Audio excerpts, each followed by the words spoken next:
and it's too close to call. I think just looking at the.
This is a higgity feast.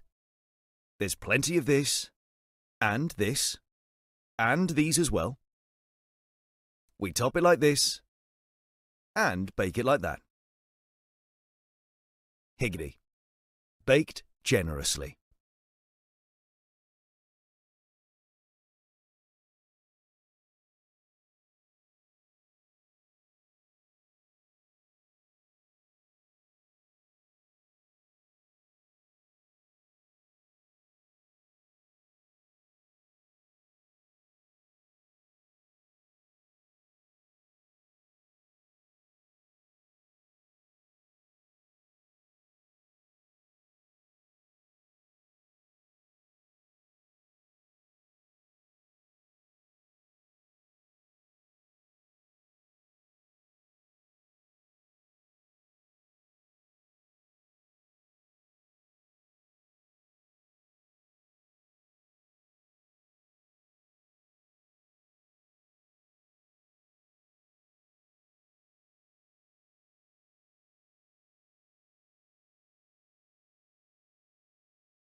This is a Higgity feast. There's plenty of this, and this, and these as well. We top it like this, and bake it like that. Higgity. Baked generously.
This is a Higgity feast. There's plenty of this, and this, and these as well. We top it like this, and bake it like that. Higgity. Baked generously.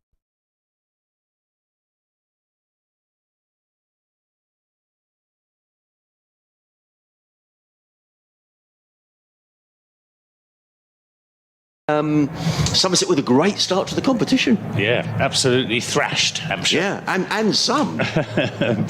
Bowling them out for, what was it, 74.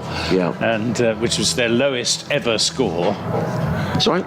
Lowest ever score in T20 cricket. Right. And why was that? Did Somerset bowl particularly well? They bowled. It was a lively pitch.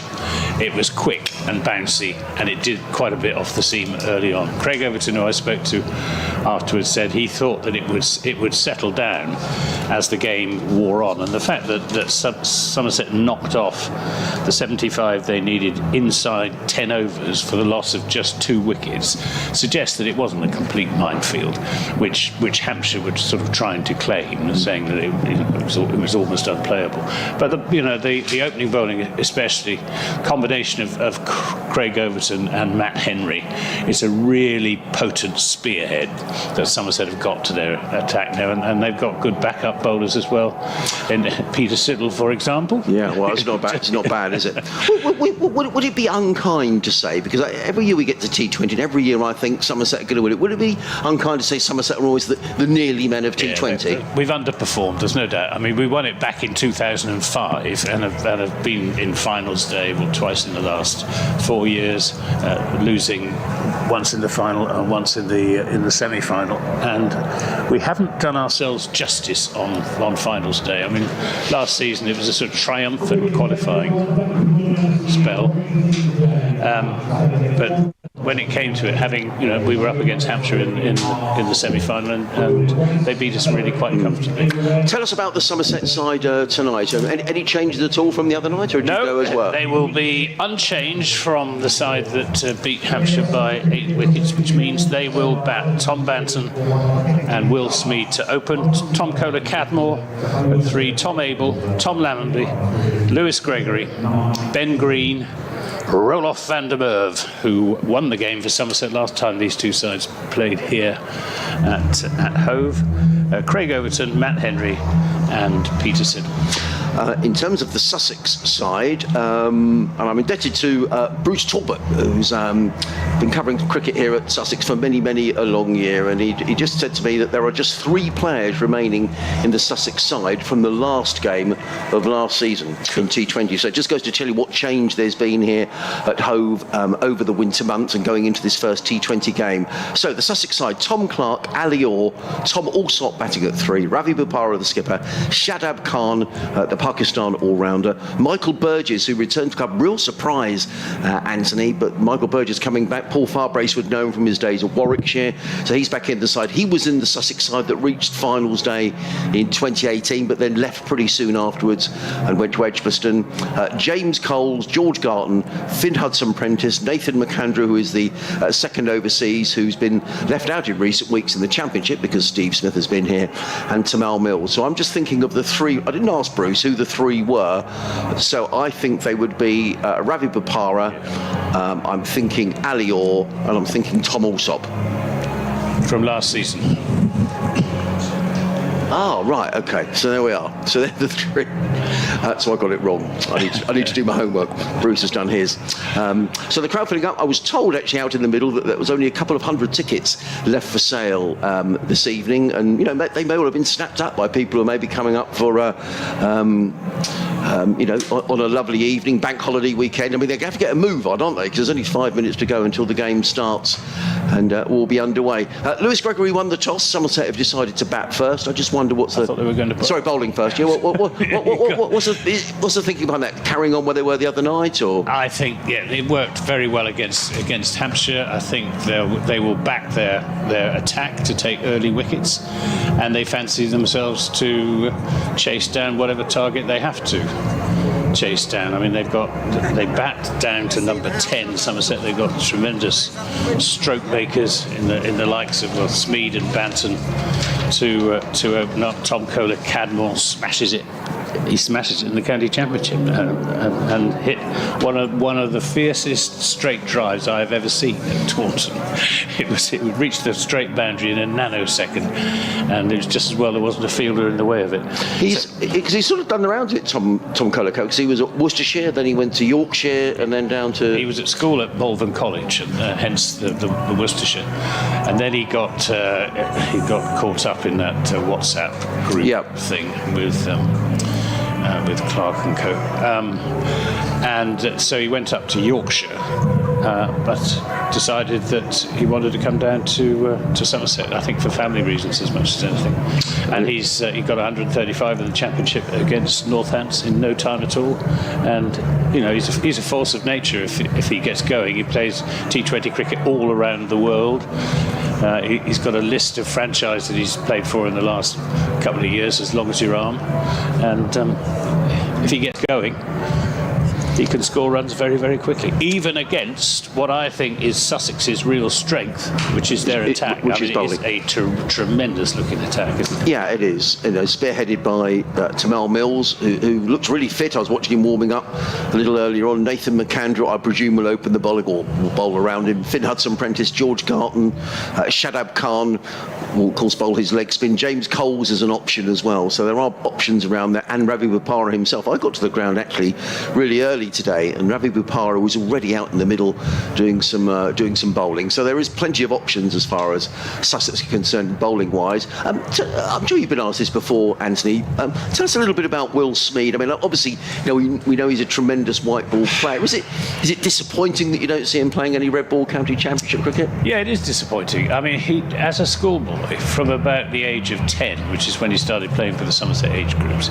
he was reckoned to be the greatest talent of the next generation of cricketers, if you like.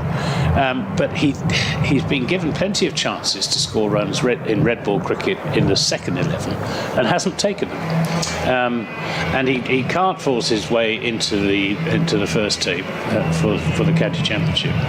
And he's decided, you know, that rather than play second 11 cricket with the red ball, he'll throw his lot in with white ball cricket.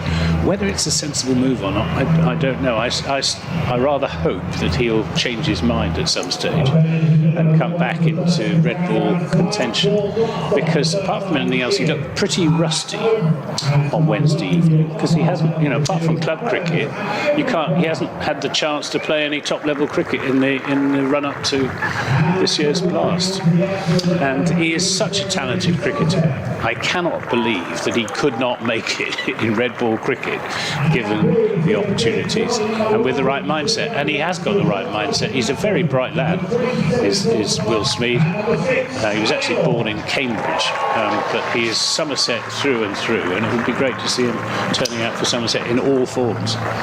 Well, the players are coming out of the pavilion. The two umpires, Neil Bainton and Ian Blackwell, making their way out to the middle. Somerset in their very jazzy, strippy sort of... they're in their T20 Vitality Blast bowling shirts. Right. They have two T20 shirts, a bowling shirt and a batting shirt. Some of us don't really approve of this. Well, they'll change halfway through. Yeah, they will. Oh, right, wow. Well, you know why they do it? It's the same reason that football clubs have, all of these different strips. Right. It's so that they can sell more replica shirts. Well, if people buy them, I guess it's worthwhile doing. So the Sussex opening partnership will be Tom Clark and Ali Orr, which is a new partnership in terms of T20 cricket. Two left-handers and then a third left-hander when Tom Alsop will come in at number 3. Looks like it's going to be, is that Craig Overton who's going to open the bowling? Certainly is. Yeah, from the C end of the ground. The floodlights are on. I promise you there is not a cloud in the sky here at Hove, from where Anthony and I are looking out towards the North Downs. Live cricket here on the BBC Radio Sussex, BBC Somerset. Adrian Harms, Anthony Gibson. We are almost underway in this year's T20 Blast here at Hove, as in comes Overton, over the wicket bowls to Clark, who drives down the ground, and they think about a single. And Overton must have got a hand to that, because Tom Clark struck that pretty firmly and it was stopped, or Overton at least got a hand to it, and it's a dot off the first ball. He's a big fella, isn't he, Craig Overton? When he's sitting here, we're really close to the action here at Hove. We're not quite wicket to wicket, but not far off.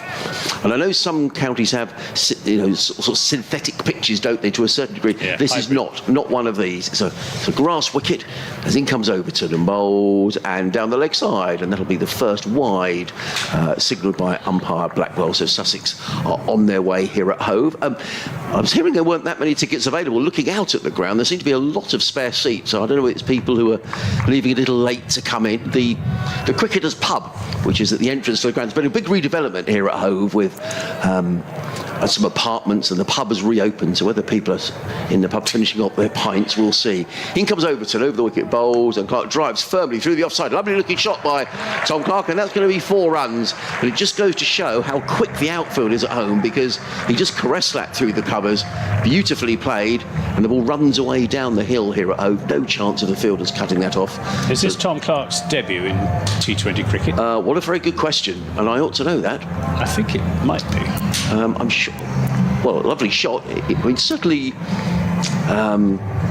in terms of who else might have opened, I mean, Ali Orr speaks for himself, but Luke Wright would have filled that role for many, many years, as in comes Overton bowls, and Clark drives firmly to mid-off. So firmly, but the ball only goes to mid-off, and there is no run. So I'll double check on that. Perhaps one of the boys listening on the stream might catch the commentator out, because he should have known it was Tom Clark's debut, if indeed it is. I think it's James Cole's debut as well. Yes. In T20. So a lot of young players in this Sussex side, as Overton turns and runs away from us. Floodlights on, they're not needed because it's the most glorious evening. In and bowls and played away by Clark. That's going to be 4 more. That's a nice shot by Tom Clark. It was down the leg side, and Tom Clark just tucked the ball away down to fine leg and picked up his second boundary of the over. Nice shot, but I think Craig Overton will be a little disappointed with the delivery. Yeah. Takes a bit of getting used to it. It does. The slope here at Hove, although Craig Overton's bowled here plenty of times in the past. But the outfield, and it was so wet here, Anthony, during the spring, but the outfield is absolutely lightning quick, and it looks wonderful. As in comes Overton, bowls, and Clark is going to be caught in the covers, skied, and he's on his way. Lewis Gregory. And the first wicket goes down. Lewis Gregory takes the catch, and Tom Clark with a couple of nice boundaries. I don't know whether that was a slightly slower delivery, but it certainly deceived Tom Clark, who was looking to clip the ball away on the leg side.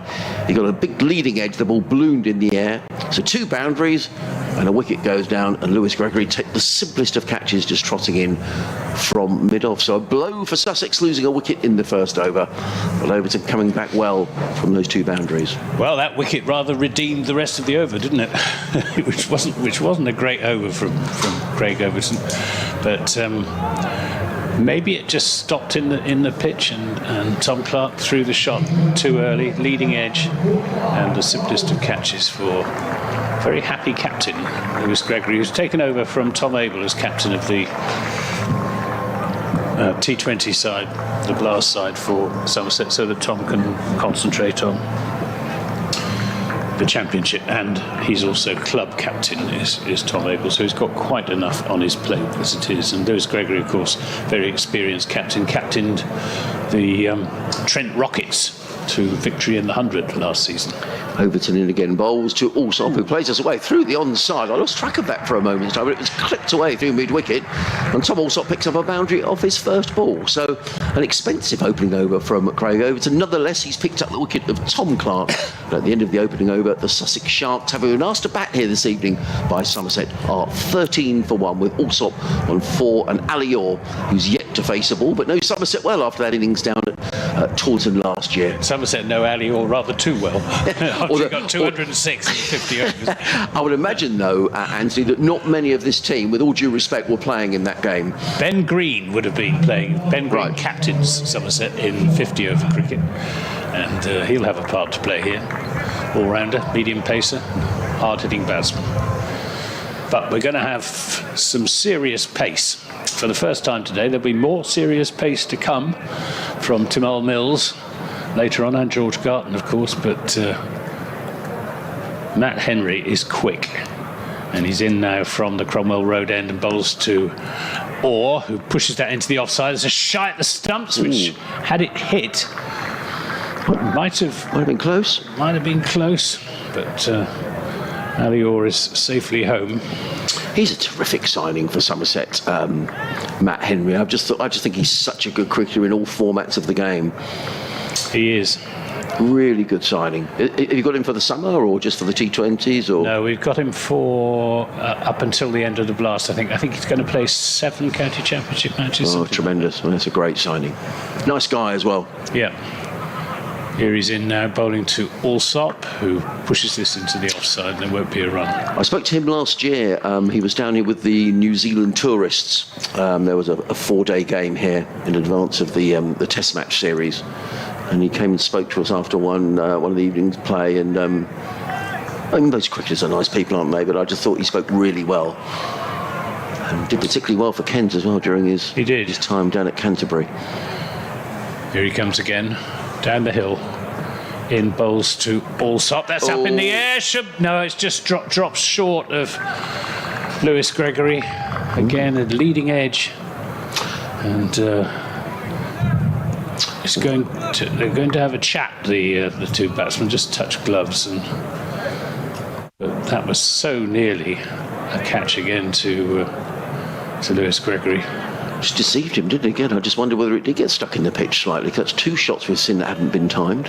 15 for 1 as Henry is in to bowl to Ali Orr, who drives nicely through the covers, 4 runs away up to the players' pavilion, the dressing rooms, through extra cover for the left-hander. 19 for 1, just over pitch there from Matt Henry. Good shot, wasn't it? I mean, it was so often in these stages the improvised shots, but it was a proper cricket shot, a proper cover drive, and they got 4 men up in the circle on the offside, raced away for a boundary. Henry in bowls. This is edged, but it's going to bring a single. They're coming back for the second. No, they're not coming back on the set for the second. Very wise they were not to. Because that is Will Smead. Is it Will Smead down there? I think it probably is. And he's got a good arm. Strong young man. No, a run was taken though. 20 for 1. We're in the second over. It's coming around the wicket now, Matt Henry. So the left-hander. Here he comes. In and bowls, and Appeal for LBW, given not out.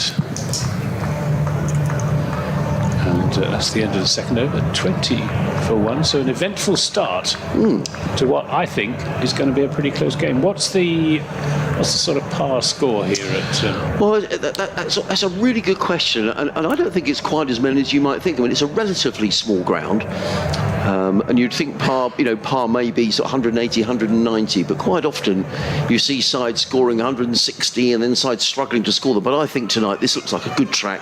It's a lightning fast outfield. I think you've got to be batting first, looking at getting 180, particularly with this very, very strong Somerset batting lineup. It's going to be Overton who's going to come in again to bowl to Ali Orr. He's in and bowls, and Orr flicks this one away down to find leg. He picks up one. They'll think about two. There isn't a second run there. Good bit of fielding. Can't see who that is out. It's Will Smead. Will Smead. Yeah. Good bit of filling very quickly round. The two fielders who are outside of the circle are a deep mid-wicket and a deep backward square. Other than that, there are 5 fielders saving one on the offside and 2 on the leg. Fine leg is up, so Overton can't afford to stray in that direction. But he's in now, over the wicket, bowls, and Allsops gets a fortunate boundary. Not much the bowler can do about that. Looking to club that one away through the covers was Tom Allsop. He got a big, thick outside edge, and the ball raced around the despairing dive of Tom Banton behind the stumps. So Allsop picks up a boundary. And Sussex go to 25 for 1 here on BBC Radio Sussex, BBC Somerset. If you're watching via the live stream on the Sussex County Cricket Club website, a very good evening to you, as Overton is on his way again to bowl to Tom Allsop, and Allsop comes across it and then hammers the ball. Now, is he going to be caught, or is he going to go for 6? He's going to be caught on the deep mid-wicket boundary, and that's a really good catch. That was in the air for a long, long time. It was pulled away by Tom Allsop onto that leg side towards the Spen Karma Pavilion. It went very high. It very nearly went for 6. In the end, it didn't, and a second wicket goes down for Sussex in the power play, and it's Tom Allsop who is on his way. Good catch. That was up there a long time. As soon as I saw that it was Roloff van der Merwe underneath it, I knew it would be taken. He's got one of the safest pairs of hands in cricket. Tremendous cricketer, so competent and effective, and he'll love the fact that he's in the game. He didn't have much to do on Wednesday night. Didn't get a bowl, didn't get a bat, didn't have much to do in the field. But that was a steepler. Yes, it was. And he lined it up, got underneath it, got in the perfect position, and came down with the ball, making sure that he cushioned the impact. So that's a big wicket, because I was just about to say Tom Allsop is a revelation these days. Yes, he is. He's been a tremendous signing. Yeah, really good. Made 500s for Sussex last year 400s in the Championship. He made runs in the T20. He's made runs this season. I must admit, I did think he'd be keeping wicket in this competition. But Michael Burgess has come in at the last minute from Warwickshire, but he's a fine cricketer. In comes Overton to bowl to the skipper, Ravi Bupara. Bupara is forward and plays into the offside, and there is no run. Ravi Bupara, who made a ridiculous score. 144 from 49 balls. Yes, well, I think it was 12 sixes or something. It was 12 sixes and 14 fours. out of a total of Sussex twos of 324 for 7, so they averaged 16 runs at over. I don't think he'll be doing that tonight somehow. As in comes Overton, bowls, and Bupara's up on his toes and steers that to backward point, picks up a single, does Ravi Bupara, so he is on his way, and Sussex go to 26 for 2 in the third over. When you lose wickets in the power, it all just means you're slightly reined in, doesn't it? I mean, obviously you have a plan, but ideally you don't want to be 2 wickets down and you're only in the third over. Both Allsop and Clark back in the pavilion. It's a bit of repairing work for Sussex to do, as in comes Overton, striding away from us. In and bowls to Orr, and Orr's that's going to be a fortunate boundary for Ali Orr. He was pushing at that one outside of the off stump. He got a thick inside edge. The ball ends up at fine leg. Overton stands, hands on hips, and gives Ali Orr a fearful stare at the end of the over. Nonetheless, it's a boundary. They all count, and the Sharks at the end of the third over are 30 for 2. With Orr on 11 and Ravi Bupara on 1. Yeah, Craig Overton has gone for 22 runs in his 2 overs, but he's taken 2 wickets.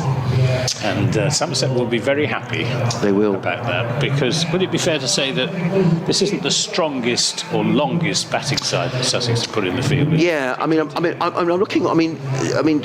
They do bat all the way down. So you've got Nathan McAndrew batting at 10, who can strike a long ball. So, but what I would say, there's a little bit of an experience in there with the likes of James Coles. Finnards and Prentice played quite a lot of T20 cricket. Here comes Matt Henry in and bowls, and this is just pushed up to mid-off by Ravi Bopara, the hugely experienced Ravi Bopara.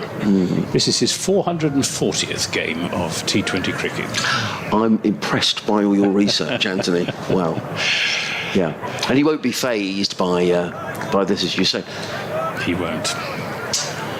He's 38 now, is Ravi Bopara. Henry's in bowls to him, and he just pushes this into the onside, and they set off for a quick single. This is shy at the stumps from Lewis Gregory, which wasn't particularly accurate and was well backed up. Otherwise, they might have been overthrows. 31 for 2. I mean, I would imagine here that Ali Orr has got reasonable licence to play his shots. Bopara, you'd think, with a sort of steadying influence. Still quite a few seats free, aren't there? But people slowly drifting into the temporary stands at both ends of the ground. Sorry, the far end of the ground. Henry in and bowls, and this is pushed into the offside, and a very good stop. At short-ish extra cover by, I think that is Tom Kohler-Cadmore, it is. You would normally see fielding at first slip, but no slips for Somerset at the moment. This outfield is like the Taunton outfield, isn't it? I mean, the Taunton outfield is wonderful, and this is like a carpet, to be honest. Henry to Orr, who lost this down the ground, doesn't really get hold of it, but it might run away for 4, and it does. Didn't get all of that, did Ali Orr, but he hit through the line of the ball, kept the bat straight. And 4 runs is the result, 35 for 2 in the 4th over only. So although they've lost those 2 wickets, Sussex have made a fast start.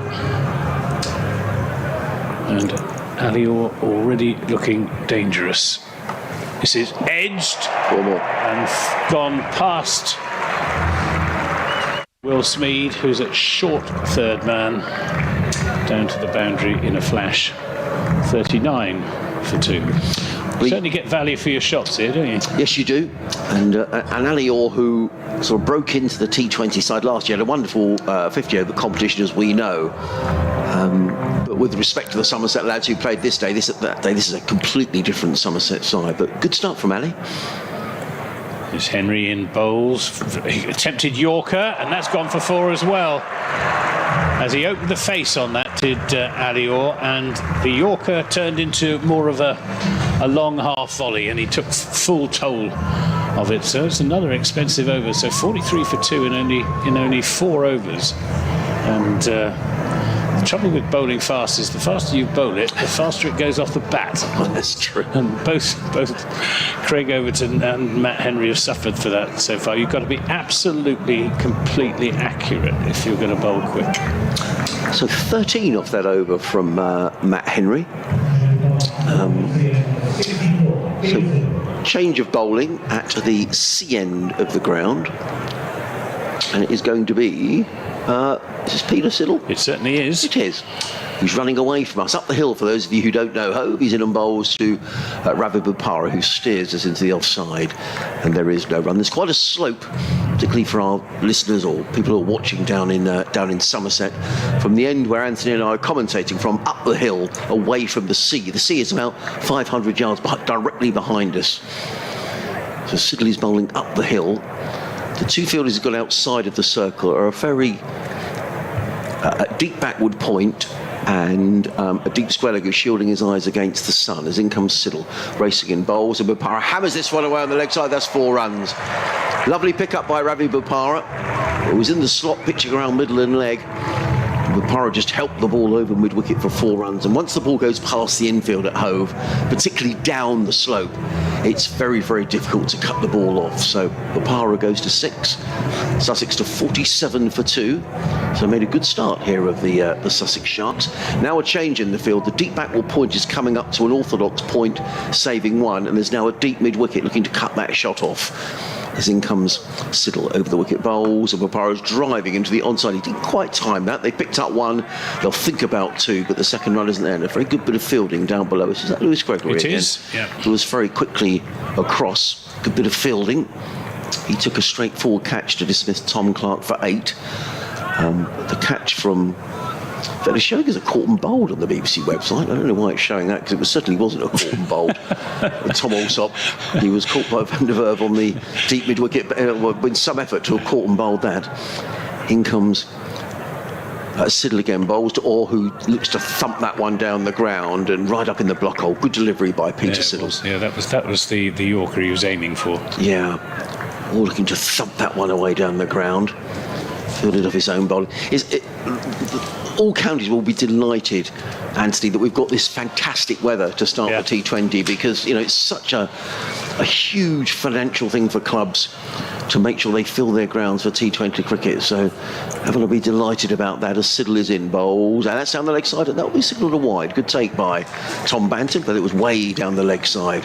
Yeah, last time I set off to come to Hove for a T20 game, I got as far as Worthing when the call came through to say it's been abandoned. Yeah. And it was pouring with rain. Well, actually, it stopped raining by then. Just as I crossed the Sussex border, it stopped raining. I thought, perhaps we will get some cricket, but no. It's a long, long journey for nothing. Yeah, it is. In comes Siddle. Floodlights on, lovely blue skies above the ground. He's in a bowl, short, hammered away by Orr. That's gone many a mile. That's got out the ground. It was short, and Ali Orr absolutely belted that one away. Over mid-wicket, it landed on the roof of the stand and then bounced over into the gardens behind. That was a tremendous shot by Ali Orr. New ball, please. Absolutely, that will be new ball, please. But when Ali Orr hits the ball, it stays hit. He goes to 29 of just 11 deliveries, and the Sharks are 55 for 2. Peter Siddle's already got a new ball. And comes running into bowl to Orr. He's in a bowls, and Orr is clipping this one away through mid-wicket firmly, but only as far as the fielder on the deep mid-wicket boundary, who gets in the throw. That's the end of Peter Siddle's over, at the end of the 5th over, and the Sharks are 56 for 2. So another over that's cost 13 runs at the end of the 5th. And if you just joined us, you're listening to live cricket on BBC Radio Sussex, BBC Somerset. You may be watching via the Sussex Cricket Club live stream. Yourself, Adrian Harms, alongside Anthony Gibson. Yeah, they've got off to a very fast start of Sussex, because they made Sussex down at Taunton last season 206 and restricted Somerset to I'm trying to remember how many. I can tell you how many it was. 169. Here comes Craig Overton then from the Cromwell Road end, and good delivery, looking to run that down as Ali Orr down to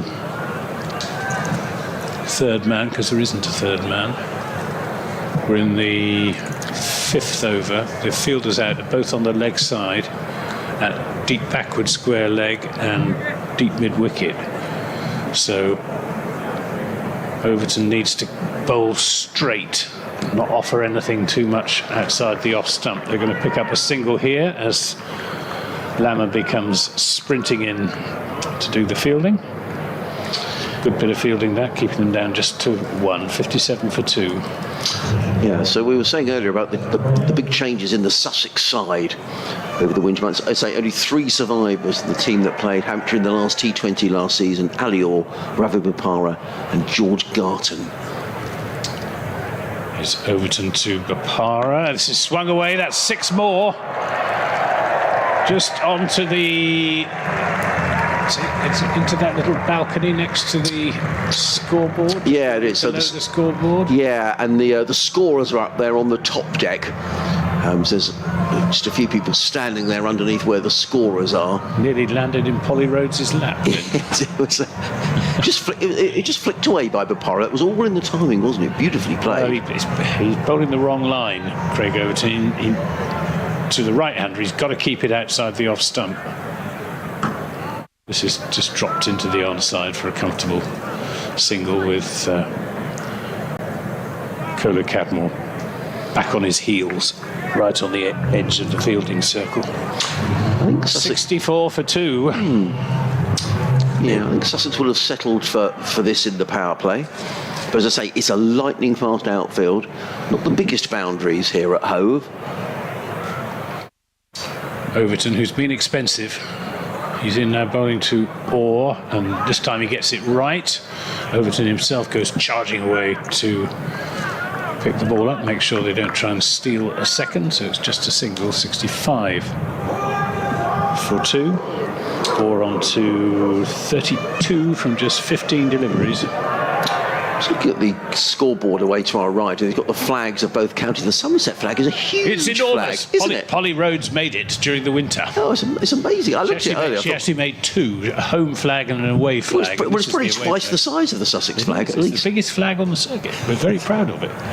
Here's Overton in a bowls to Bapara, who again takes pace off, push into the onside and trots through for single to give Orr the strike. 66 for 2. And that concludes the 5th over.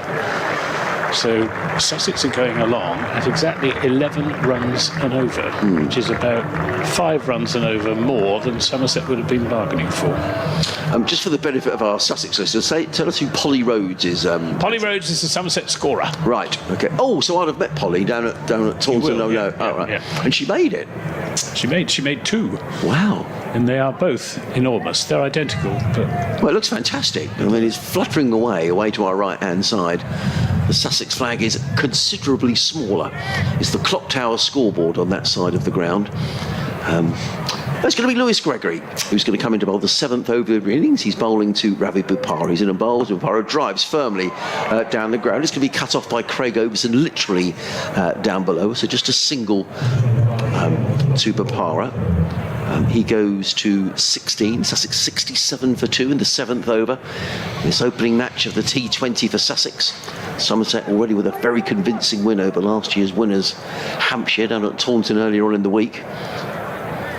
I'll explain the field to you in a moment as in comes Gregory over the wicket bowls, and Orr looks to hammer that one away. It's a favoured shot of Ali Orr, looking to thump the ball over mid-wicket. He didn't time that at all, and the ball rather ran down to fine leg, where it's footed by Siddle, I think, down there. And one more to Ali Orr. He goes to 33 off 16. Sussex to 68 for 2. The field, there are 3 men sat back on the leg side. There's a deep backward square, a deep mid-wicket, and a long on. Then on the offside, a long off, and a sweeper on the cover boundary. Of the 4 men saving a single, 3 are on the offside and a short fine leg. No one in front of square on the leg side saving 1. As in comes Gregory bowls, and Bapara clips that one down to short fine. I think Lewis Gregory, that was a slightly slower delivery. I was just going to say, yeah, he just floated that one up. Yeah, Somerset got their 2 tallest fielders down on the boundary just in front of us, long on and long off. Overton and Tom Kohler Cadmore, both well over 6 feet tall. Yeah. Overton took 2 absolutely stunning catches on Wednesday night. One charging around the boundary. Comes Gregory, bowls, and Orr chases a wide one, and the ball goes through, I think, off a little inside edge through to keeper Banton, and there is no run. Good over so far from Lewis Gregory. He's only conceded the 3 runs. He's a big man as well, Craig Overton, is he, charging around the boundary? 6'5", yeah, right? yeah, he took it at full speed, right, charging around the boundary like an Exmoor stag. In comes Gregory bowls, and it's caught a bowl. What a catch that is! That is absolutely outstanding by Lewis Gregory. Ali Orr looking to thump the ball down the ground, and Lewis Gregory literally stuck out a right hand, caught it one-handed. That is a very, very fine catch. And the Sharks are 69 for 3, and the danger man, Ali Orr, is on his way for 33 of 18 deliveries. Well, they either stick or they don't, those, and that one stuck. And all credit to Lewis Gregory for getting his hand in the way of it, because he was hit fiercely back at him. And I imagine it was going to ricochet off his hand, and they'd pick up a couple of runs, but stuck right in his palm. And a fine piece of fielding, really. It wasn't the greatest ball he's ever bowled, but he is a brilliant fielder, is Lewis Gregory, and in a very, very good Somerset fielding side. And that's a very big wicket. Yes, it is, because Ali Orr was very dangerous. Yeah, he was. So this brings out the debutant for Sussex, it could be a couple of debutants because James Coles, we don't think has played T20 before. Not sure about Tom Clark either, but we'll get news on that from the Sussex lads in a moment. But this is deputy debutant, who's Shadab Khan, who the good news for Sussex this season. Last year was a bit of a mess, really. Players coming and going all summer, but this year Shadab Khan is going to be here for the whole competition, and that's so important. And he's going to face his first ball in a Sussex Shark shirt.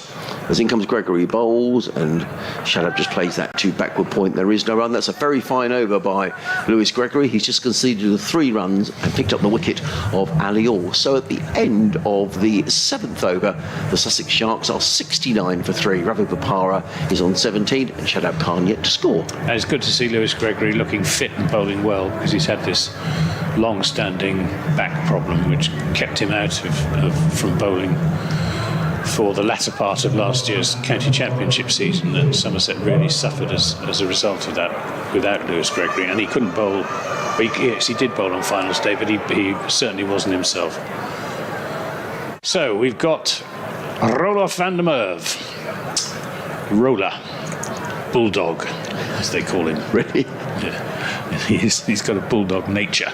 He's in bowling to Ravi Bopara, who just plays that firmly back up the pitch. Just what have we got? Come on, two out on the offside. This is drilled up to long off, where Kola Cadmore does the fielding. Kola Cadmore then at long off. Craig Overton at long on. We've got 2 men out on the leg side boundary. Shadab Khan is on strike. Van der Merwe is in and bowls, and this is played back to the bowler, who makes good ground to his right to do the fielding. Good little spell this for Somerset. That wicket of Ali Orr just means a little reset for Sussex.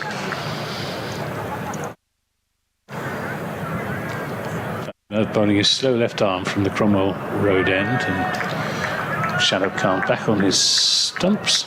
Frustrated, wasn't he, Anthony, that he didn't at least make a run out of that? Doesn't have a fantastic T20 record with the bat.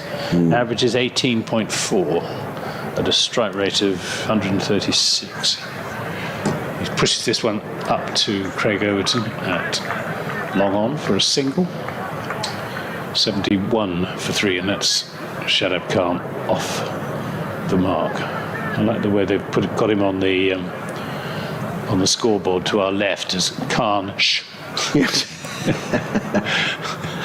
It's a less sophisticated. It's electronic, but it's not quite. Doesn't have the same volume of information on it as the one away to our right. Van der Merwe into Bopara, who turns this into the onside, and again they will try and turn that into 2, and this time they will, as it's fielded by Craig Overton, who had good ground to make. He had to run something like 40, 50 yards there, Overton. So 73 for 3 at the end of the 8th over, and Somerset just applying the brakes to Sussex's progress at the moment. They are. Very good evening, wherever you're listening to us. If you're watching us from down in Somerset and watching the Sussex live stream, a very good evening to you. It's the most glorious day here at Hove. It's been lovely all day, not a cloud in the sky, literally, here at Hove. The floodlights are on. A really decent crowd in as well, and a good atmosphere inside the ground. Now, we've got a change of bowling, and it is going to be Ben Green. Thank you very much.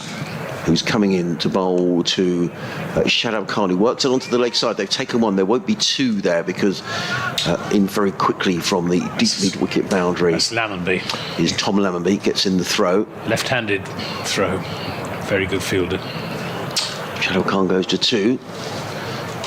Bopara got off to a flyer. He's on 20 or 15, but face is pulled away by Bopara only as far as deep mid-wicket.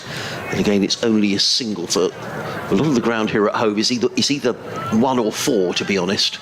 There's not that many 2s in T20, such as the standard of fielding. So Green just conceding a single off the first, sorry, 2 singles off the first 2 balls of the over. Green is in again over the wicket bowl. Short pulled away by Shadab, and that's going to go for 4. Has it gone for 6? See, it's gone for 6. Short down the leg side, and Shadab Khan just tucked inside the line and pulled the ball away over fine leg for 6 runs. It's a relatively short boundary down there. The rope has been brought in from the usual boundary. That wasn't the greatest delivery, but Shadab still had to make sure he got bat on it, and he helped it on its way for a boundary. So Can't afford to bowl short, can you, on this? No, he goes to 8. Sussex to 81 for 3. Green in again bowls. That was short again, pulled away onto the leg side by Shadab, and again it is just going to be the singlers. Hammerby is in very quickly, gets in the throw. One more to Shadab Khan. He goes to 9 of 7 deliveries, and Sussex to 82 for 3. See, just slight limp from the way Craig Overton is moving. He's got tendonitis in his left knee. Right. Troubles him from time to time. Green in again bowls and hammered down the ground. That's a good, very, very fine piece of fielding of his own bowling by Ben Green, because the Para hit that really firmly back down the track. It was heading on its way to long off, but Green was down really quickly and prevented any run at all. So 1 more ball to go in the over, an over that's cost 9 runs so far. Green is on his way. Bowls, and this time Rapara. No, is he going to be caught? Overton is underneath, and he's got to go some to get there. No, and it's just a single. Well, he didn't time that at all, Ravi Bopara. He was looking to hit the ball over long on. He didn't time it at all. The ball ballooned in the air. Craig Overton, I thought for a moment, was going to get to the ball, but in the end it just died. And Overton, in the end, prevented anything more than a single. So 10 off the over at the end of the was that 9th over? Sussex Sharks are 83 for 3, with Bopara on 22 and Shadab Khan is on 9. Well, if anybody was going to get to that ball, it was Craig Overton, who was very, very quick across the ground with those giant strides. Van der Merwe then in and bowls to Shadab, who plays it square of the wicket out to Ben Green, who is at backward point. Matt Henry at short third man. Peter Siddle at short fine leg, so both fielders behind the wicket up inside the fielding circle. Shadab Khan, it's nearly a catch to Roloff van der Merwe, who flung himself to his left. And again, if anybody was going to take that catch, it would have been Roloff van der Merwe, although had it been Craig Overton with an extra 8 or 9 inches of reach, he might have got to it. But Roloff van der Merwe didn't get a hand to that. 84 for 3. Wasting no time. He's in now, bowls, and this caught in the covers. That's the end of Ravi Bopara. No, I think it's Shadab. Shadab, I beg your pardon. Right. It's the end of Shadab Khan for, how many did he make? 9. 9. So, and he slapped it really straight to cover and went quite hard, high above Gregory's head, but he made no mistake.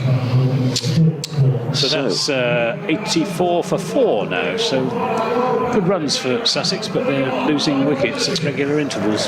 Yeah, they are, and you get the feeling here hugely reliant on Ravi Bopara, who's just welcome having a try to Michael Burgess, who's coming to the crease. Michael Burgess, who spent a couple of seasons down here at Hove. He was in the Sussex side that reached the 2018 final when Sussex lost to Worcestershire at Edgbaston. In fact, Sussex beat Somerset in the semi-final on that occasion, on finals day. Yeah. Thanks to Luke Wright. Yes. Anyone? And I think David Kept Visa smashing Jamie Overton into the Eric Hollies stand. That's right, he did. Yeah.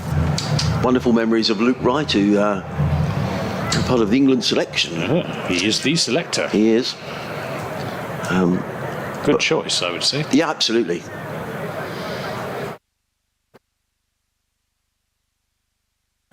This is Van der Merwe to the new batsman, who is Michael Burgess. Yes, it is. Yeah. So it only came this week. I mean, I think it certainly caught me on the hop, because I thought Tom Alsop was going to keep in the, which he did last year. Had Mohammed Rizwan for a few opening matches, but then Tom all sort of took over the gloves when he left. Van der Merwe and Burgess makes room for himself and runs that away back with a square. There should be 2 here as Lammerby comes sprinting around, gets the throw in quickly, but Michael Burgess comfortably home. Burgess, who we last saw in Somerset, playing for Warwickshire against Somerset in the first match of this season's county championship. I'm not sure who keeps for Warwickshire in the T20, but clearly not Michael Burgess. Can't think. Van der Merwe then to Burgess. This is played back to the bowler, and a successful over for Roelof van der Merwe. Just 3 off it. And the wicket of Shadab Khan, caught by Lewis Gregory in the covers. Khan making 9, and Roelof van der Merwe 2 overs, 1 for 7. Lewis Gregory 1 over, 1 for 3. So the change bowlers are doing the business for Somerset at the moment. Well, I think Somerset will be very, very pleased with the way these opening 10 overs have gone. Sussex off to a flyer with Ali Orr in particular, who was out for 33, but 4 wickets down, and much depending here, you feel, on Ravi Bopara. As in comes Lewis Gregory, right over the wicket, bowls to Bopara, hammers this down the ground, and it goes over the top of the media centre. That's a cracking shot by Ravi Bopara, straight down the ground, over long on. That is 6 runs, and probably new ball again, really. Belted down the ground. I mean, that would have been a 6, not just here at home, but I think at most grounds. That was absolutely hammered away down the ground. He goes to 29, and the Sharks to 92 for 4. Oh, they have retrieved the ball. Umpire Blackwell will just have a little look and make sure that it's not damaged in any way. No, he says it's okay. Comfortably built is umpire Blackwell. Here comes Gregory. Bowls again to Bopara. Short, pulled away, down to deep backward square. They've taken 1, and that's all they'll get on this occasion. Bopara goes to 30. The Sharks to 93 for 4 here on BBC Radio Sussex and Somerset. And also via the Sussex Cricket Club live stream. Adrian Harms and Anthony Gibson on commentary duties tonight, as Michael Burgess surveys the leg side field. And I thought here this is about picking up the ones and giving the strike to Bopara.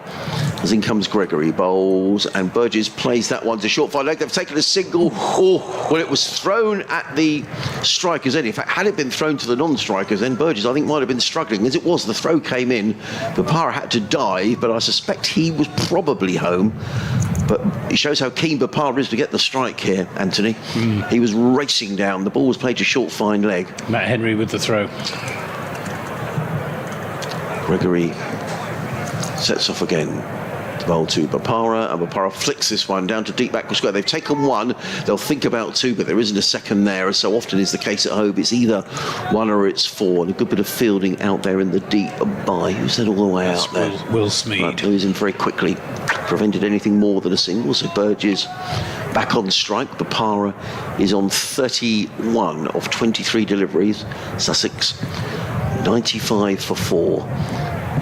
Gregory in again, bowls to Burgess, who gets a thick inside edge. The ball rolls to fine leg. The throw comes in from short fine leg from Matt Henry again. And Michael Burgess not timing that at all. And he will retain the strike. Another full shot. So good over from Greg. Apart from the first ball going for 6, and you sometimes think in T20, oh, that's bad news. You might go for a few in this over, but just the 3 singles since. Final ball of the over coming up. Gregory in, bowls, and Burgess hammers that one to short extra cover. Really fine bit of fielding. That's Roelof van der Merwe. Yeah, diving to his right hand side prevents anything. In fact, I don't think Sussex will be overly upset about that, because Bopara will be on strike. But Burgess on 3 of 6 deliveries, not really timing the ball at the moment. At the end of the over, Sussex on 95 for 4, Bopara on 31, and we have got 9 overs remaining. We have, and the run rate just under 9 at the moment, 8.76, which is decent rate, but I think Sussex will be targeting 200. I think so. I think it's a really quick outfall. Looks like a good track, and a confirmation that it is indeed Tom Clark and James Cole's T20 debut. So well done, Anthony. Van der Merwe in and bowls, and this is played up to long off. Just for a single. Bopara moves on to 32, 96 for 4. His 2 overs prior to this, Anthony, 1 for 7. Van der Merwe, that's excellent figures. He's in and bowls, and this is a reverse sweep, and that will not be cut off by sprinting Tom Lanby. And that he nailed the reverse sweep there, did Michael Burgess.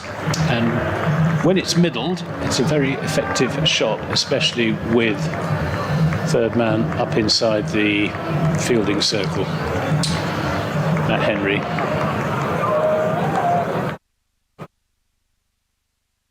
That's the 100 on the board for the Sussex Sharks. 100 for 4.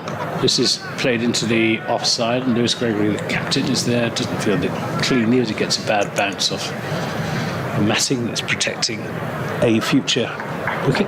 Yes, I think that's going to be the Glamorgan game here in a couple of weeks' time. Yeah, there's virtually no chance of cutting a ball. Once it goes past the infield running down the slope, it's very difficult to cut the ball off.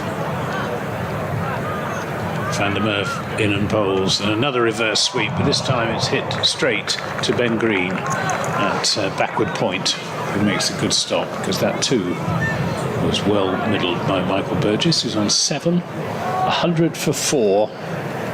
Sussex, who were put in this evening by Somerset, were in the 12th over. Plenty of batting to come for Sussex. Van der Merwe in and bowls, and this is driven well bowled. Pitched right up, that one from Van der Merwe, and Burgess couldn't get any purchase on his off drive, and there's a big gap at extra cover which he'll be targeting, but Van der Merwe is spearing it in towards the batsman's pads on a full length. It's there again and bowls and takes him on the pad, and again there's no single. Good bowling this from Roelof van der Merwe. That's his 3rd over, and he has conceded just 12 runs in 3 overs and taken the wicket of Shadab Khan, and he took the catch, a very good catch, to get rid of the very dangerous Tom also. So Roelof van der Merwe having a good game. Yeah, he is. He almost invariably does. Well, it was excellent, wasn't it? I mean, there was a swept 4 reverse sweep by Michael Burgess for the boundary, but then 4 dot balls in succession, and you would take that in the 12th over of any T20 competition. The pressure just mounting here on Sussex. 8 overs remaining to be bowled. Don't need to panic yet, but Peter Siddle back into the attack. He's running up the hill away from us, comes in and bowls to Ravi Bopara, who's beaten outside of the off stump, but kept just a little bit low. Bopara goes down, does a little bit of guarding, a good take behind the stumps by Tom Banton, who's also quite a tall man, isn't he? I mean, he is, he's tall for a wicket keeper. Yeah, he's 6'1", 6'2", something like that. Yeah, Siddle looking very lean and fit, I have to say, as he wanders back to his mark. Bleached blonde curls. Yes. Very Aussie.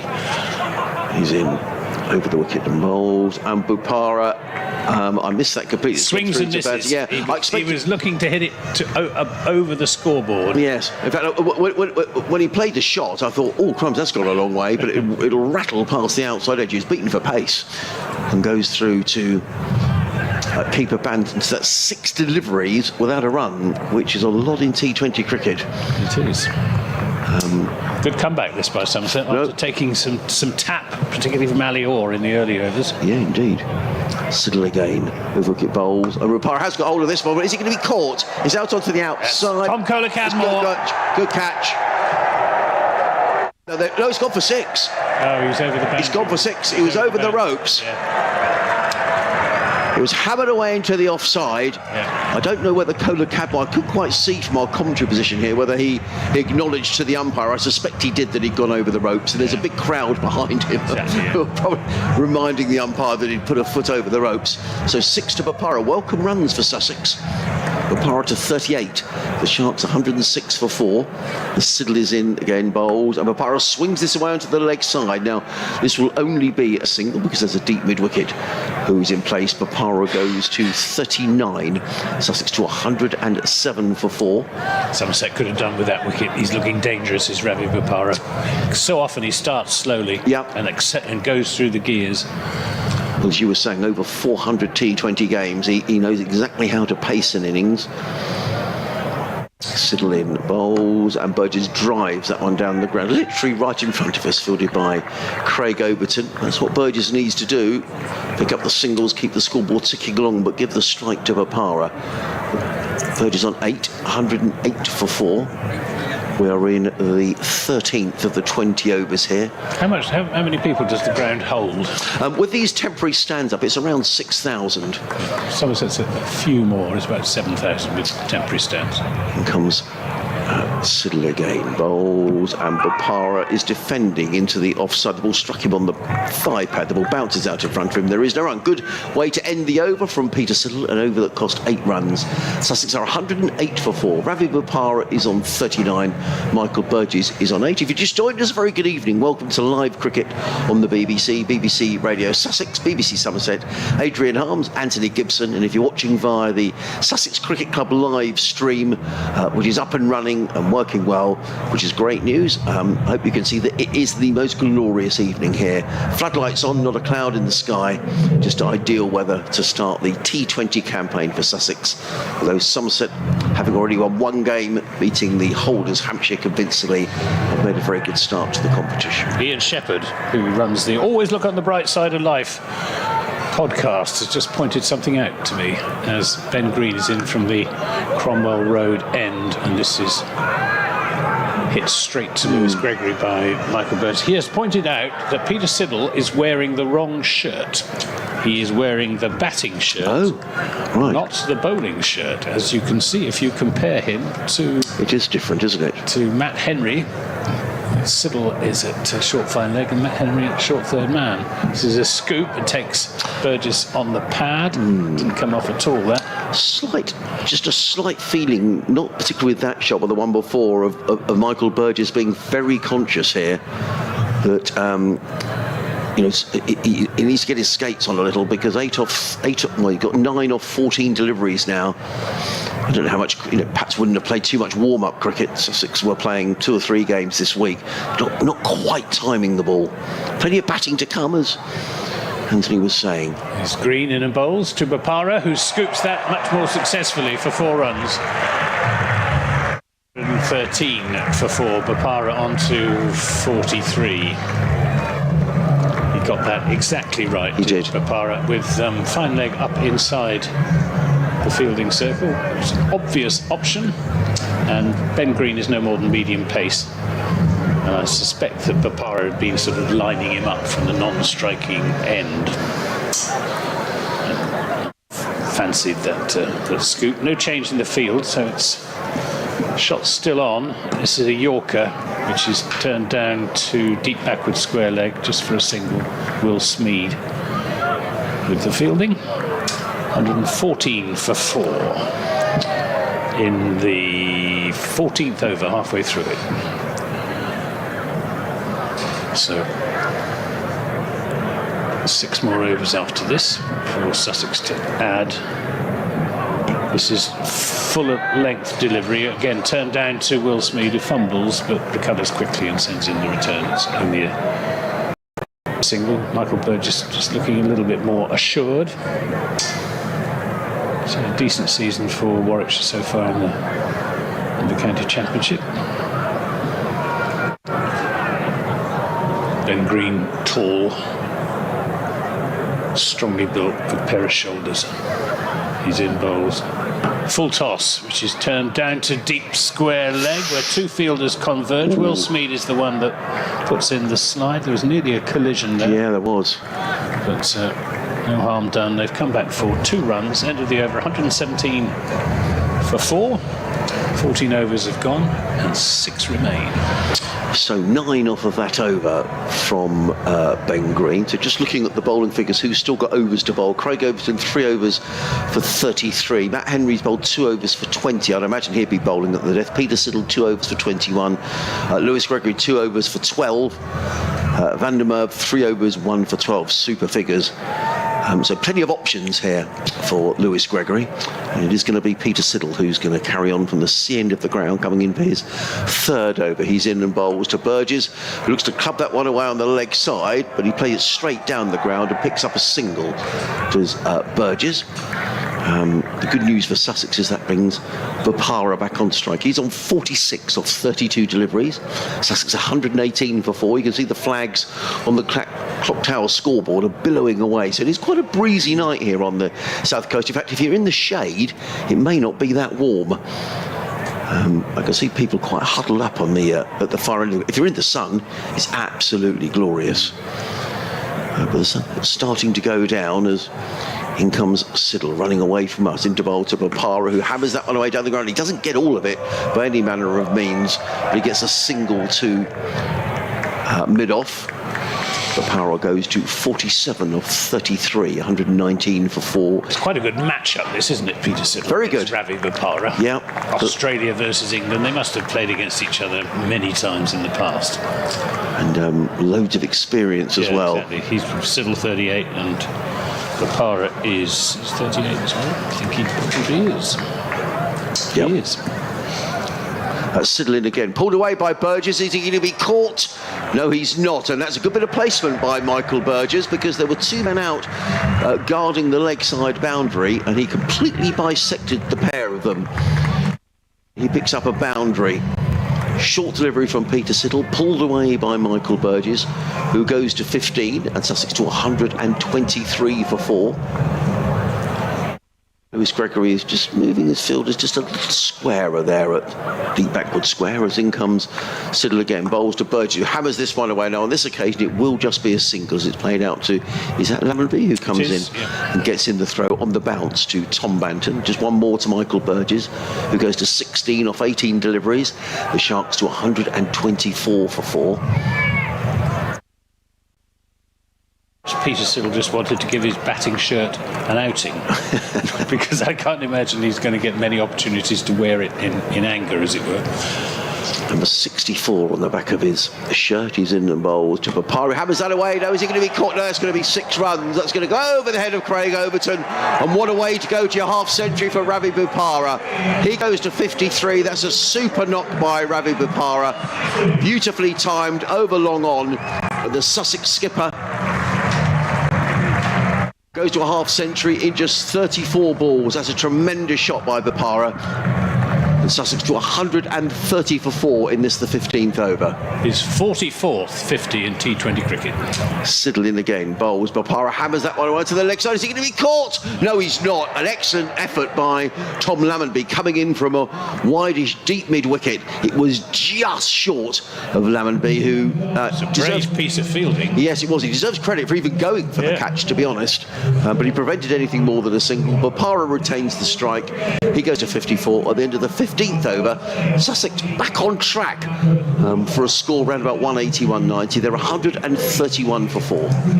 Yes, he had a lot of ground to make, did Tom Lammonby, and he knew he wasn't quite going to get there, but he dived forward and took the ball on his chest. Yeah. So that it went into the field rather than. Very good bit of fielding. These two kept them down just to a single. Partnership of 47 now between these two. Roelof van der Merwe then. He's into bowl to Bopara, who reaches for that outside, long way outside the off stump, plays it away out to Lammonby, who's patrolling the cover boundary just for a single. 132 for 4 after 15 overs. So as Adrian was saying, Sussex on course at the moment for around about 180, but it's perfectly possible to accelerate from here. This is a reverse sweep, and he misses it, Michael Burgess. But he's hit one successful reverse sweep, and he's missed 2 others. Yeah. It's a dot ball. Van der Merwe has bowled 12 dot balls now. This is in the air, off, not sure whether that was bat or pad. It may just have been pad. Landed well short of Ben Green coming in from backward point. And again, it's no run. Just an observation, I just wonder whether Michael Burgess is better here playing an orthodox shot. There's plenty of singles around, but, push the one, give the strike to Bopara. Absolutely. There's two dot balls now in the 16th over. Van der Merwe into Burgess, who plays an orthodox shot, and will get the single as Gregory has to move to his left at extra cover to do the fielding. Of course, that being said, it does put quite a lot of pressure here on Bopara, because he'll feel that they've got to take the attack to Somerset. I can see Matt Henry warming up down in front of us, Anthony. So he's bowled, 2 overs for 20. You'd imagine he'll bowl 2 of the 4 overs that are left after this one. Yes, he and Craig Overton, they both were. Overton went at 11 and Henry at 10.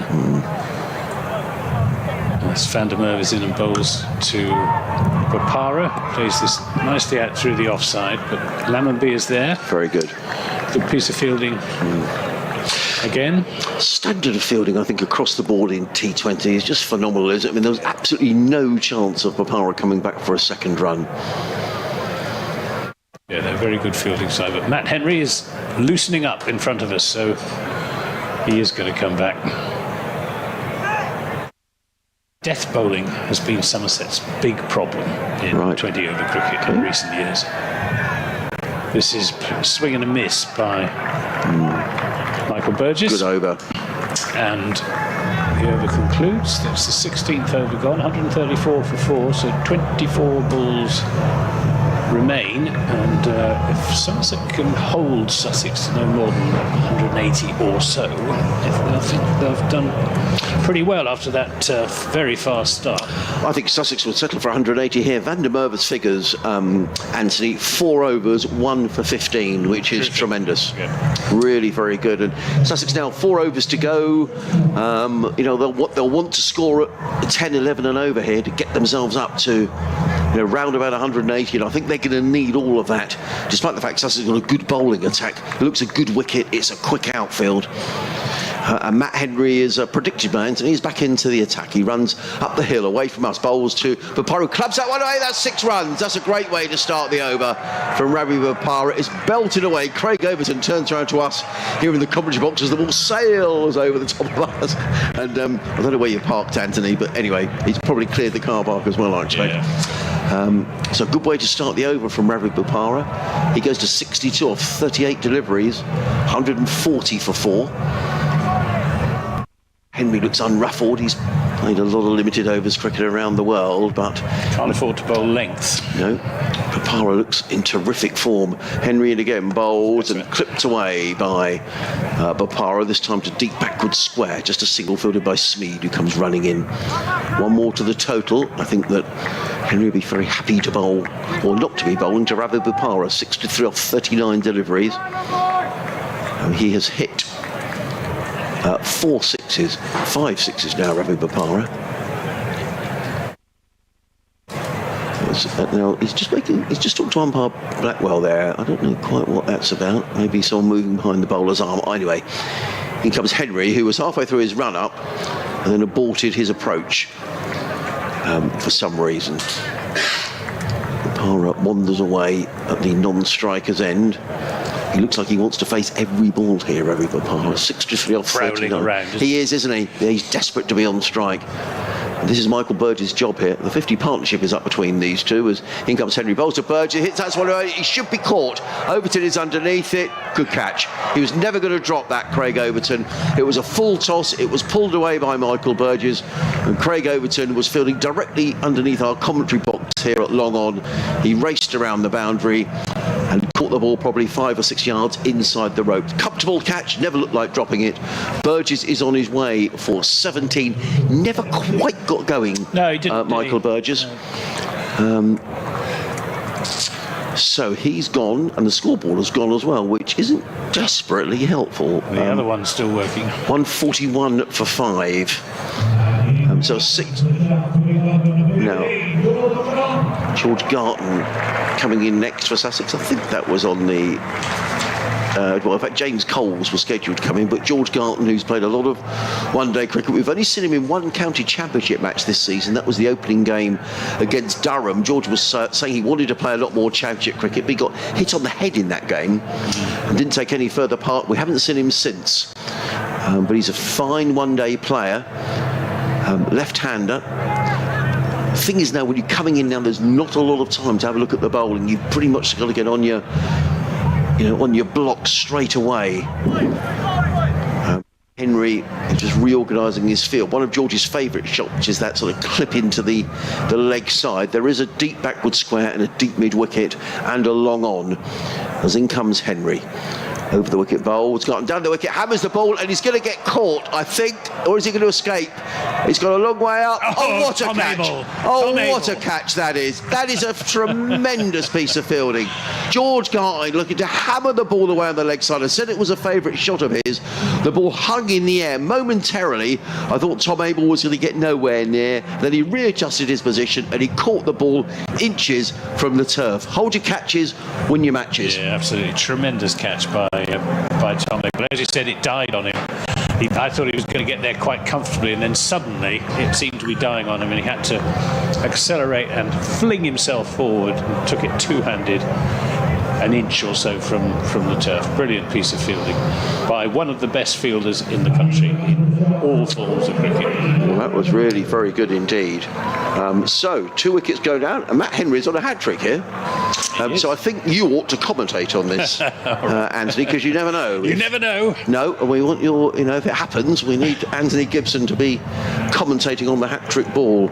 So George Gartline, who has played very, very little cricket, well, he's played some warm-up matches, but no first-class cricket, is on his way. And this is not a good over. It began with a 6 from Ravi Bopara, and Bopara really is the key here. Sussex just need to be pushing the 1s or 2s. Now, who has come in now? I think it is Nathan McAndrew. It is the Australian, who can hit a long ball, but I think his job here is to get Bopara on strike, because he's batting beautifully. Bopara 63 off 39. Sussex 141 for 6. Over to you. Matt Henry on a hat-trick, bowling to Nathan McAndrew. He's in and bowls a full toss, which is played back to him. Well, I think Matt Henry would have settled. He'd have liked the hat-trick, but he bowls a full toss and Nathan McAndrew just plays it back to him. I mean, Sussex need to be really careful here that they don't, in searching, they need to post a total that they're going to defend. So it's a mixture now between attack, but making sure you pick sort of 10 and over up off the last 3. In comes Henry over the wicket bowls, and McAndrew hammers that down the ground, and that's going to go all the way for a maximum. Yep, signalled by the fielder just down below us. Belted down the ground by Nathan McAndrew, who's made a good impression coming here with the Sussex Overseas this season.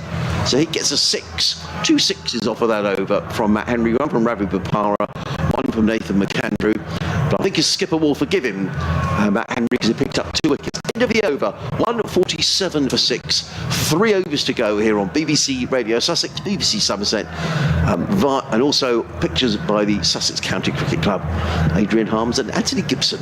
And Dave from Cork, formerly Grumpy Git, picking up on when I say that Sussex would be targeting 200. He said, is this a 200 pitch and ground, or are Somerset bowling, or is the Somerset bowling a bit loose? I'm not sure if it's a 200. I think 180, 190. Yeah. But it's a really lightning fast outfield, isn't it? The Sussex are going to need a few more than they've got. That's for sure. With Ben Green to bowl the next over, and this is scooped for 6. I don't quite understand why Somerset haven't got the man back at fine leg. So 150 on the board for Sussex, 153 for 6, and Bopara on to 69. Masterful innings by Bopara, really. And he came in when Sussex were 25 for 2 in the 3rd over. And you were saying immediately came in about pacing an innings, and Bopara's done exactly that. Big discussion between Lewis Gregory and 1 or 2 of his lieutenants at the far end of the ground about field placing. Not sure about Ben Green is the Craig Overton. Well, Craig Overton's only got 1 over up his sleeve, of course. 6 6s now in this innings. Sorry, Anthony. Yeah. So Ben Green then to Bopara. Yorker, and well taken by Tom Banton down the leg side, signalled as a wide, but that could easily have gone away for 4 byes, or 4 wides it would have been. Tom Banton is just Didn't take that completely cleanly, and he's taken his right glove off and just giving his hand a bit of a shake. There's green again to Bopara, and this is turned down to deep backward square leg to Will Smead, who fields well. And it means that McAndrew will be on strike. 155 for 8. We're in the 18th over. Well, good job for Sussex that Bopara has made these runs. Clark 8, Orr 33, Allsop 5, Khan 9, Burgess 19, Garton without scoring. It's Ben Green then to Nathan McAndrew, Yorker. Good piece of bowling. Just be a single as Tom Abel comes sprinting in from in front of the pavilion. I think good cricket by McAndrew. If you're not going to hit it for 4, at least get the man in form on strike. 156 for 6. Ben Green to Bopara. Bowls appeal for LBW as it goes for the scoop and doesn't. Well, he did make some contact, so hence the LBW appeal being turned down, because it's given as a run by umpire Neil Bainton, who's also built on fairly comfortable lines. That's about the one full shot that Bopara has played. Pretty much everything else he's tried tonight has come off. 157 for 6. Green to McAndrew, another Yorker. And again, it's just a run up to Craig Overton,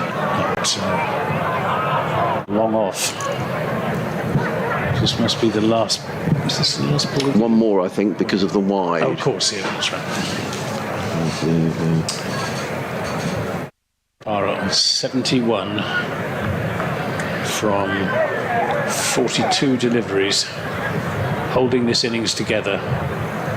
Green bowls another Yorker down the leg side, unfortunately. It was a good piece of bowling, but you can't afford to bowl anything even fractionally outside the leg stump. And signalled as a wide by Neil Bainton. 159 for 6. Well, so far there haven't been any sort of calamitous overs, have there, from Somerset? Often you can get a no ball and a free hit, and the runs can really rack up, but so far that hasn't happened. There's Green in again, bowls another full length delivery, and it actually bowled pretty well in that over. Ben Green, who was the scooped 4, but apart from that, just singles. So 160 for 6 with 2 overs remaining. 72 to Ravi Bopara and 8 to Nathan McAndrew. I think he was frustrated with himself there, Ravi Bopara, wasn't with that final delivery. As he got to the non-strikers end, he was sort of whacking the bat on his pads. If crumbs, I perhaps should have hit that one away, but he shouldn't be too hard on himself, because without these 72 runs, the Sussex would be well below par. I think give yourself a chance here tonight. I think it is a decent pitch. Your Irish correspondent. Yes, got in touch. I think it's at least a 180 pitch. You said famous last words. Peter Siddle back into the attack for Somerset. He's bowled 3 overs for 35. So going just shy of 12 and over, and he's coming in over the wicket to bowl to the man who's in form, Ravi Bopara. He's in and bowls. Bopara plays that one too short, fine leg. They're going to take one. In fact, he went to backward square in the end. Smead comes into field, and Bopara picks up a single. He's having a natter away there to Peter Siddle. I'm sure they know each other from all the cricket they'd have played around the world. He looks friendly enough, but you're never quite sure. He's a nice player, Peter Siddle. Bopara goes to 73, 161 for 6, so 11 balls left in the innings. And Siddle under the lights here at Hove. In and bowled. McAndrew hammers that away. No, is he going to be caught? Overton is charging around, 2 men underneath it, and a simple, straightforward catch for Lewis Gregory. So Nathan McAndrew, who probably felt, with just 11 balls to go with this relatively short boundary straight down the pitch, that he was worth having a dart at. He never middled that at all. The ball ballooned in the air, and Gregory was there. And Somerset haven't dropped a thing here today. It's been a very impressive fielding display. Some good catches taken particularly the one that dismissed George Garton by Tom Abel. Sussex 161 for 7. The new man coming in is James Coles, I think. Ravi Bopara standing optimistically at the striker's end. Because, of course, the regulation in domestic cricket has been changed to match that in international cricket, which means that whether or not the batsman crosses irrelevant, the new batsman has to take strike. And a very good rule change it is too. Yeah, no, I agree. Now, James Cole's only 19 years of age. He's made a big impression in the county championship this season. I think he's a player with a very big future. He made his maiden 100 here last week against Glamorgan. Made his debut for Sussex at the tender age of 16 years and 157 days. He did. I think he's the youngest, even younger than Archie Lennon, wasn't he? Yeah. He's very strong in the mid-wicket area, is James Cole. Let's see if he goes for it. In comes Siddle bowls, and he clips that one away through mid-wicket, but it's all along the ground. They've taken one. They'll think about two. They're coming back for the two. He'll need to get a bit of a move on. He does get a move on. And Coles goes 2-2, 163 for 7. Yes, someone got in touch and said that he's actually the second youngest, I think, to play for Sussex. But there seems to be some doubt about that. Someone back in the dim and distance past. But nonetheless, it was at the Oval, and he is developing into a very fine cricketer. I think we're going to hear a lot more of James Coles, but this is the here and now, and it's all about scoring youth against runs. Experience here, isn't it? It is indeed. Youth with bat in hand. In comes Siddle bowls, and Coles with a very un-Coles-like shot, to be honest. He works the ball down to long on. But what he has done, and it's sensible cricket by 19-year-old James Coles, gives the strike back to Ravi Bopara. So just the 4 runs off the over so far. 2 balls remaining, 164 for 7. Sussex need 180. I think that's a total that they may not, it gives them a chance. Siddle away from us, in and bowls, and Bopara hammers that down the ground, straight to long off. Very good bit of fielding down here by Lewis Gregory. It was belted right up the meat of the bat by Ravi Bopara, who examines the bat. But he just picks up a single, and again Siddle and Bopara have a little natter to each other. Yeah, it's good bowling that by Siddle, keeping the ball up to the bat so that Bopara hasn't got the opportunity to get underneath it and smash it away for 6. 165 for 7. The cut-off time is 20:18 for the final over, but Somerset are well within that as in comes Siddle and bowls, and Coles flicks that one on the offside. He just picks up the single, does James Coles. He goes to 3, and a good over by Peter Siddle, in which he just conceded the 6 runs. Sussex 166 for 7 at the end of the 19th over. 1 over to go here on BBC Radio Sussex, BBC Somerset. Adrian Harms, Anthony Gibson. And Sussex could do with a really big final over here. Yeah, Somerset have pulled this back really quite well. And what was it in the power play? 60 odd for... Yeah, 66 for 2. 66 for 2 in the power play. 86 for 4 after 10 overs. Yeah. And now 166 for 7. So only 80 runs have been added in the last 9 overs. Yeah. With Ravi Bopara in full flow. Yeah, 74 or 45. Who's going to bowl this fight? Is it Matt Henry? Yes, I think it is. Here he comes. He's in and bowls, and James Coles looks for. I'm not quite sure how you would describe that. No, I think it's very easy from here in the commentary box, but I suspect that Ravi Bopara is just saying, play the ball on its merits, get me on strike. I think that has to be the tactics. When you've got someone who's 74 not out of 45 deliveries, you need him on strike, and that's a dot ball. Well, he's obviously tempted by fine leg and third man being up in the fielding circle. Yeah. Henry's in and bowls. This is in the air. Could be a catch. Roll off Van der Merwe. Oh, good catch. Takes it. It was a very good catch. Running away to his left, and I'm not sure the ball was actually coming out of the sun, but not far away from it. And he ended up facing away from the pitch towards the scoreboard, clinging on. The reason I hesitated was I wasn't sure if the ball had just popped out when he hit the ground, but it didn't. And that's another important wicket, because it means that there's no single, and the new batsman will be on strike with 4 balls of the innings remaining. Yeah. 66 for 8. And actually, when you think at the end of the 18th over, Sussex were 160 for 6. So in the last 8 deliveries, Sussex have only scored, 6 runs. Hudson Prentice, Finn of that ilk, Yes. is the new batsman. And he's facing Matt Henry coming down the slope from the Cromwell Road end. He's in and bowls and he goes for the scoop, and they're going to pinch a single. Not sure what that came off. There was a little bit of bat there. It probably hit the toe of his bat, just bobbled into the offside, but it's done the job for Sussex because it brings Ravi Bopara on strike. 74 to his name from 45 deliveries with 2 sixes and 6 fours. 3 balls remain in the innings.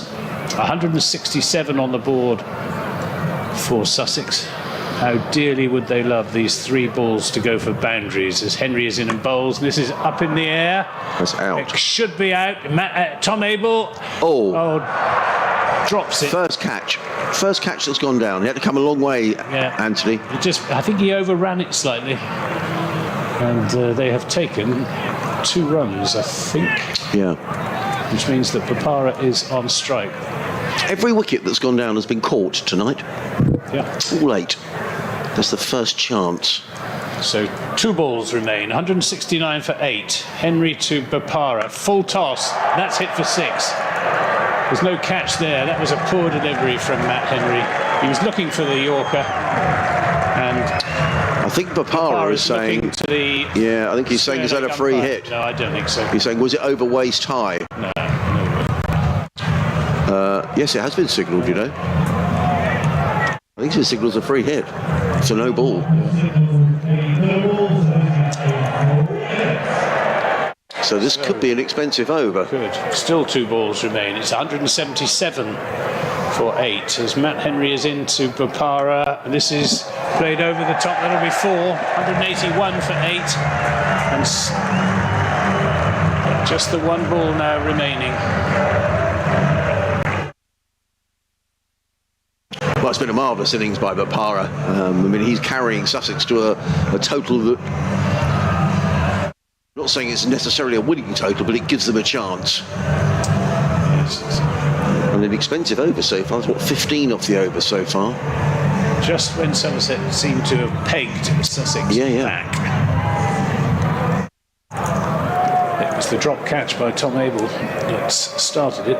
So here we go. Last ball of the innings. It's Henry to Bopara, who swings this away into the offside, and it's well fielded on the boundary by Tom Lallenby, whose thrown comes in, and they get home for 2 runs to take the score on to 183 for 8. Ravi Bopara finishing 88 not out. He's held this innings together for Sussex. He's carried them to what is a pretty good total, round about par, we think, and a total which, with the attack that they've got, they'll stand every chance of defending.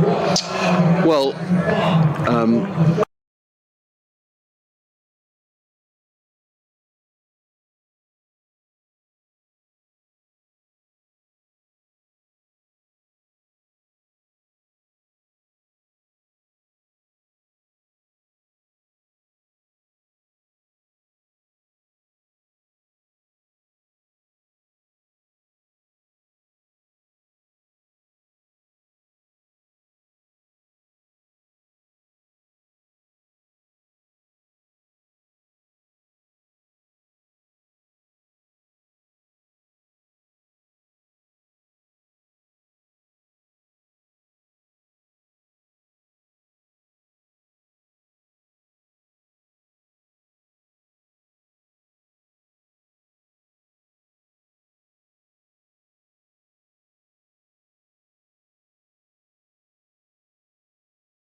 This is a higgity feast.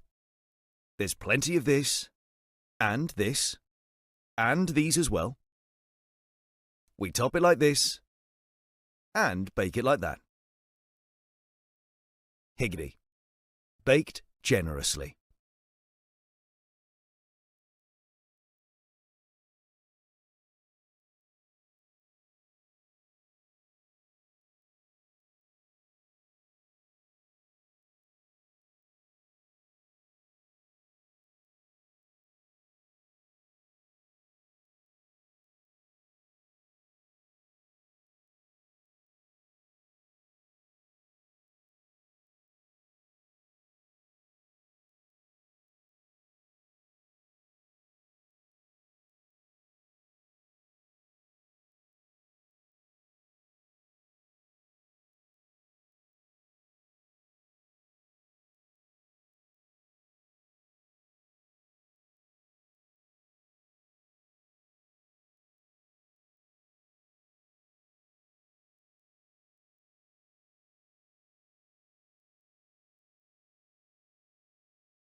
This is a higgity feast.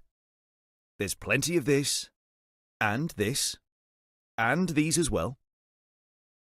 We top it like this, and bake it like that. Higgity. Baked generously.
because I'm always loath, Anthony, to say the smaller counties. That sounds dreadfully demeaning, and I don't mean it to do so, but certainly in terms of ground size. Yeah. Sussex are, capacity here of, 6,000.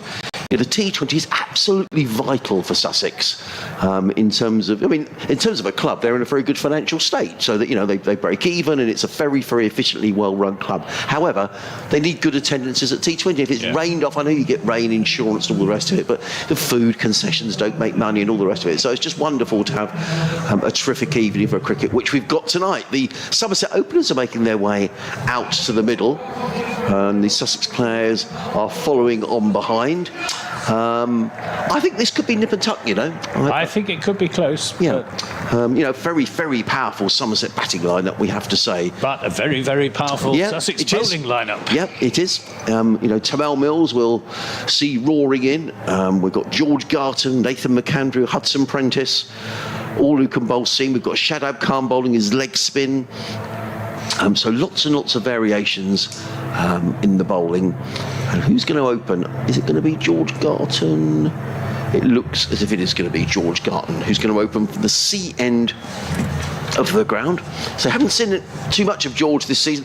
Had a dreadful time last year. He thought at one stage he had a long COVID, and it was diagnosed as a problem with his chest. And anyway, he got it all sorted out, George. It's great to see him pre-season. He was really in the mood for championship cricket, but then got hit on the head in the first game. Haven't seen him since, so it's really good to see George Garton back in action.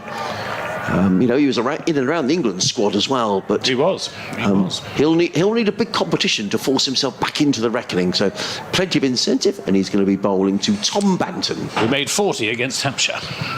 So in comes George Garton under the lights here at Hove, running in left arm over the wicket, bowls and driven by Banton into the covers, fielded there by Shadab Khan. So the first ball is a dot ball, and that's always a relief to the bowler getting underway. I remember Tom Banton batting here back in 2017. It was one of his earlier appearances for Somerset, and Sussex packed the offside field and bowled outside the off stump at him, and he couldn't pierce that offside field, and in the end got frustrated and got himself out. Carlton in bowls, that's wide of the off stump, and it's going to run away for 4 wides. Is it Tamal Mills is in hot pursuit? He's not going to get there, and that's 4 wides. Well, Michael Burgess is diving in front of first slip, and it went past his outstretched hand, which give you an indication of how wide it was, and that's not a great start. That was a long way wide, trying to angle the ball across the right hand. I see what he's trying to do. I think they're trying the same sort of tactic against Banton, which a lot of sides do, because he's very bottom-handish and likes hitting it into the onside. There was a slip in place as well, as in comes Garton bowls, that's down the leg side, and Burgess tries to make a tumbling stop, and that will also go down as a wide, so it won't go against Michael Burgess behind the stumps. Wicketkeepers do get very possessive about wides. So now there's a change in the field, and they're bringing up there's a sweeper on the cover boundary, and they're putting out a deep mid-wicket, so 2 men back on the leg side, which suggests that maybe George is going to just change his line of attack here. And surveying the leg side is I'm looking forward to watching Will Smead bat as he waits. Garton in and bowls, and Smead plays this deftly away into the offside. They go through for a single. They need to get a move on. It was played to Nathan McAndrew. There was a bit of hesitation between the Somerset openers. I think had McAndrew hit the stumps, that might have been close. I don't know if it was a poor call by Smead. It looked to me like it was in front of square, so it was his call. But Tom Banton had to get his skates on to get to the... Tom Banton is a bit of a run-out candidate. Is he? He sort of wanders down the pitch, and once he gets going, he's quick, but he takes the time. 8 without loss. Garton in bowls, and Banton drives into the offside, fielded there by Shadab Khan coming in from cover to field, and there is no run. So Banton on 0, Smead on 1, Somerset 8 without loss, so 7 extras so far. With a couple of wides in this over. All donations gratefully received. Yep, the sun has pretty much disappeared now, so everybody is sitting in shade as the sun disappears into the west. As Anthony was saying, Garton in full toss, driven away down the ground. They'll pick up a single, fielded by Bapara at mid-off. Throws at the stumps, he misses. thought it was the end of the over, did Ravi Bopara, but there's still 1 ball to go because there's 2 wides.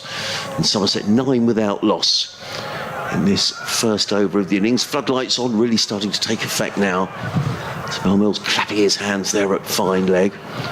I would imagine he will bowl the opening over from the Cromwell Road end down the hill. In comes Garton Bowles. Good delivery, driven away by Will Smeed to mid-off, again fielded by Ravi Bopara. That's the end of the opening over, and there's still 1 ball to go. I'm sorry. I thought that was the 8th ball, so I was wrong.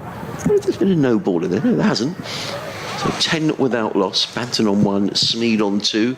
Live cricket here on the BBC. Anthony Gibson, Adrian Harms. Somerset needing 184 to win. They need to score at 9.1 and over, sorry. In comes Garton Bowles and driven handsomely, but a good bit of fielding by Shadab Khan in there at short extra cover. Good way to finish the over from George Garton. So the opening over going for 10 runs. Banton on 1, Smeed on 2. Yeah, it's good to have 10 runs on the board, but only 3 runs off the bat, and that tactic of bowling, well, they'll bowl outside the off stump to both of these Somerset opening batsmen, I think, because they both use a lot of bottom hand and favour the onside. Mark Davis, who's one of the best cricket coaches in the West Country, was summarising for us on Wednesday night. Was worried about some of the aspects of Smeed's technique. He's hanging back in the crease, not getting on his front foot, and hasn't, of course, been able to play any top-level cricket recently. He's been playing club cricket for Bridgewater. Here comes Timel Mills. Fast left arm down the slope, and this is nicely played away down to third man. Oh, well fielded. It's going to go for 4 anyway. As that was, I think that was Tom Clark. Yes, it was. Tom Clark. He got to the ball, stopped it from going onto the rope, but deflected it, and it went onto the rope about 10 yards to his left. So that's the first boundary for Somerset. And having said that, Will Smeed is predominantly an onside player, that was a nice offside shot down to deep backward point, using the pace on the ball. Nathan McAndrews standing at slip as Mills is in and bowls a bouncer. It was quick. A bit too quick for Will Smeed, that one. He made a half-hearted attempt to hook it. There is a man out at a deep backward square leg for the top edged hook, really. That's some signal the umpire made, umpire Banton. Was that 1 for the over? 1 for the over. Yeah. I thought for a moment he was giving a free hit, but signals are similar-ish. 14 without loss, Somerset in the second over, being bowled by Timel Mills from the Cromwell Road end. He's in bowls and play and miss from Will Smeed to a quick ball carrying through to Michael Burgess behind the stumps. Interesting that Sussex have got that Tom Utsop in there at slip, and Shadab Khan almost at a gully. And I think it's a good tactic to look to attack when you've got someone like Mills steaming in down the hill, because he does generate a fair, and he looks, fingers crossed. Didn't play cricket during the winter, did he? Timel? No, he was away with England, wasn't he, in the T20 World Cup, but he looked really fit. That's the case for the entirety of the competition. Here he comes again in bowls, and this is edged. And brilliantly stopped by There's Shadab there. Shadab Khan. Got down really quickly to his left to make the stop. Well, had he not got down, that was 4 runs. But that was a really good piece of fielding. My does word. Look a bit like Ravi Bopara. Yes, he does. Distance. Yes, and he's got 29 on, and Bopara is 23. So, yeah, absolutely. That's the sort of stop that can really buoy a fielding side. Certainly saved his side 4 runs there. 14 without loss. Is Mills into Smeed. Slower ball, and Smeed goes after it. Doesn't make contact. Quite wide outside the off stump, but not wide enough to be called a wide. The rest of the field, we've got short fine leg, deep backward square leg, mid wicket, deepish mid on, deepish mid off, extra cover, deep backward point, and a short third man. That's Timar Mills skipping a hop, skip and a jump. He's in and bowls. And this is pulled, and that will go for 4 down to long leg. He got hold of that, did Will Smeed, and takes the score on to 18 without loss after the first 2 overs. Somerset would be looking to make a good rapid start, because judging by what happened in the Sussex innings, scoring runs in the middle period, not so easy. No, absolutely. I think he was annoyed with himself there, wasn't he, Timar Mills? You don't want to concede a boundary off the last ball of the over. Had that not been the case, there'd have just been 4 off the over, which would have been a very good over. George Garton's carrying on from this, the C end of the ground, running into bowl to Tom Banton, and Banton looks to hammer that one away down the ground. They take a single, fielded by Ali Orr at short, fine leg. One more. It's not desperately easy to time, actually. Certainly Banton looking to play that one down the ground. He's rehearsing the shot, but he got a inside edge of the bat, and the ball ended up at fine leg. Nonetheless, he goes to 2, and the total to 19 without loss. And looks at the ball, and then he's on his way. Left arm over the wicket, bowls, and Smeed hammers that one away, but straight into the covers, fielded there by Tom Alsop, and there is no run. So Sussex have now done away with the slip. There are 2 men on the leg side boundaries, a deep backward square and a deep mid wicket, and a short fine leg and a mid on, and then 5 fielders all saving a single. All trying to cramp Will Smeed's style. Yeah. Bowl outside the off stump. In comes Garton. Bowls hammered away, straight in, short extra cover, yeah. Good bit of fielding by Shadab Khan. So good start here by George Garton to this over. Just a single and 2.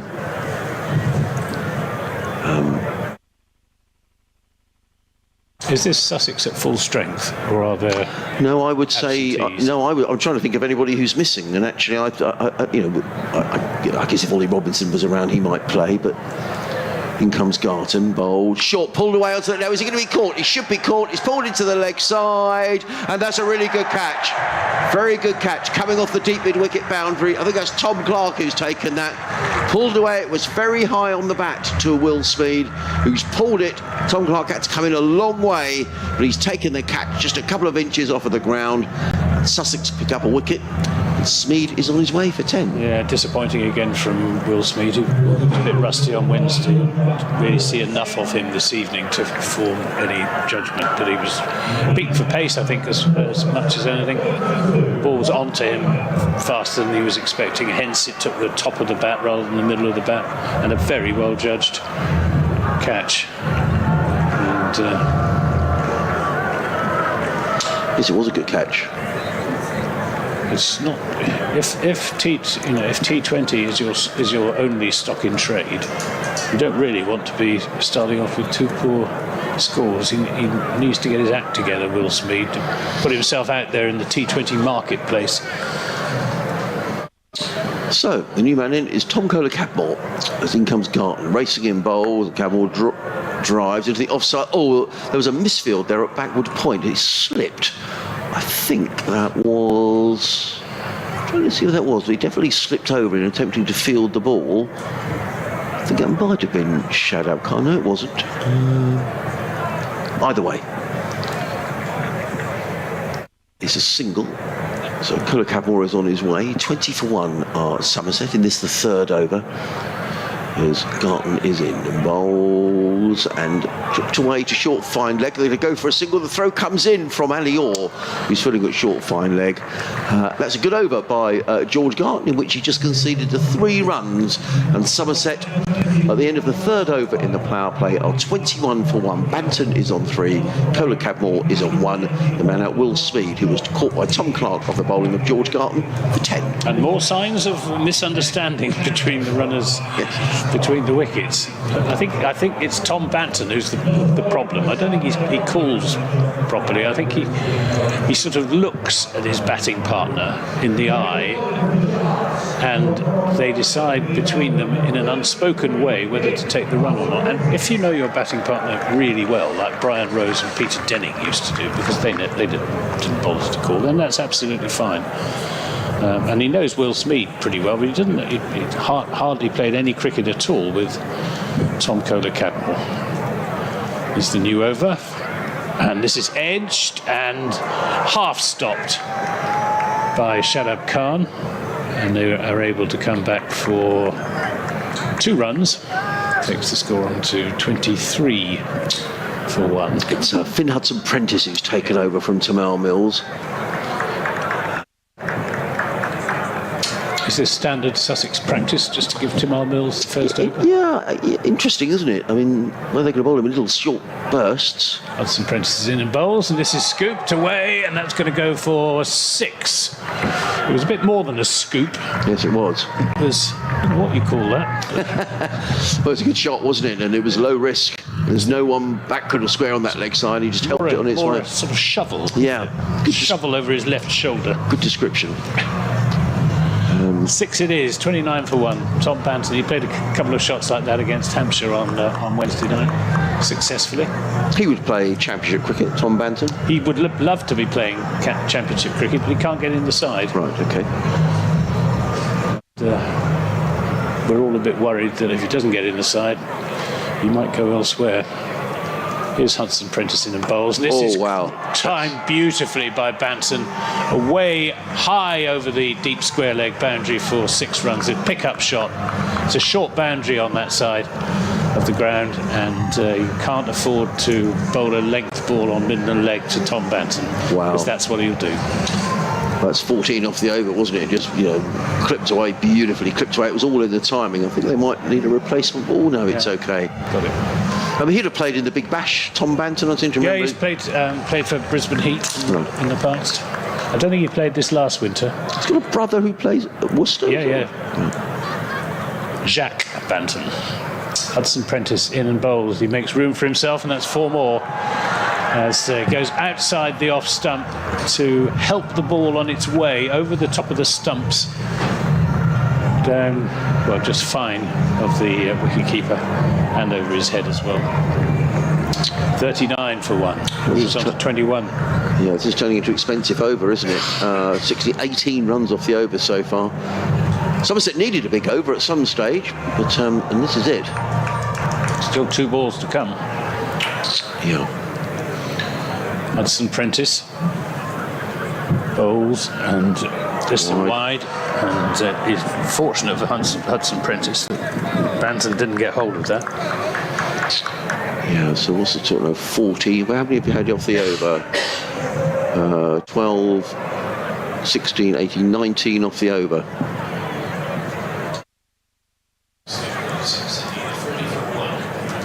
Sorry, that's right. 40 for 1 in the 4th over. And a reverse sweep, and that's 6. 6 more, just missing the cameraman down to our right. I'm not sure whether that was a top edge or not. No, it wasn't. It came right out the middle of the bat. Yeah. Amazing shot. I mean, that's incredible. That is going through his full repertoire is Tom Banton. We've had 2 different varieties of scoop, and now we've had a reverse sweep for 6. 3 6s in the over. So what do we come with? 18, 22, 24, 25 off the over. 46 for 1, Somerset. And this is over the top of backward point, who made a gallant effort to catch it, but it's another 4 runs, and that's 50 on the board for Somerset. 50 for 1 after 3 overs, with Banton, who is taking this innings by the scruff of the neck. 31 not out. Extraordinary. Well, that was incredible. That was 21 from 12 balls. Yeah, 29 off the over. Poor Finn Hudson-Prentice. I mean, sometimes it just, it happens in T20 cricket, doesn't it? But they made the change. They took off Tamal Mills, and unfortunately, Finn Hudson-Prentice has absolutely gone around the park. So after 4 overs, 50 for 1. And Somerset, although they're in the box seat here. Nathan McAndrew is coming into the Sussex attack. He's going to bowl from the CN, the big Australian who played the first 3 county championship matches of the season, but then didn't play the next 3 because Steve Smith was here. In comes McAndrew, short, punched away into the offside by Kohler-Cadmore. Well fielded there by Shadab Khan, and there is no run. So he hasn't had any, I'm not sure if he's played any club cricket during that little break for Nathan McAndrew. but he's a big, strong Australian. He bowls at a good pace as well. Made a very good impression in the first 3 championship matches. He waits and comes running into bowl to Tom Kohler-Cadmore. Off just one.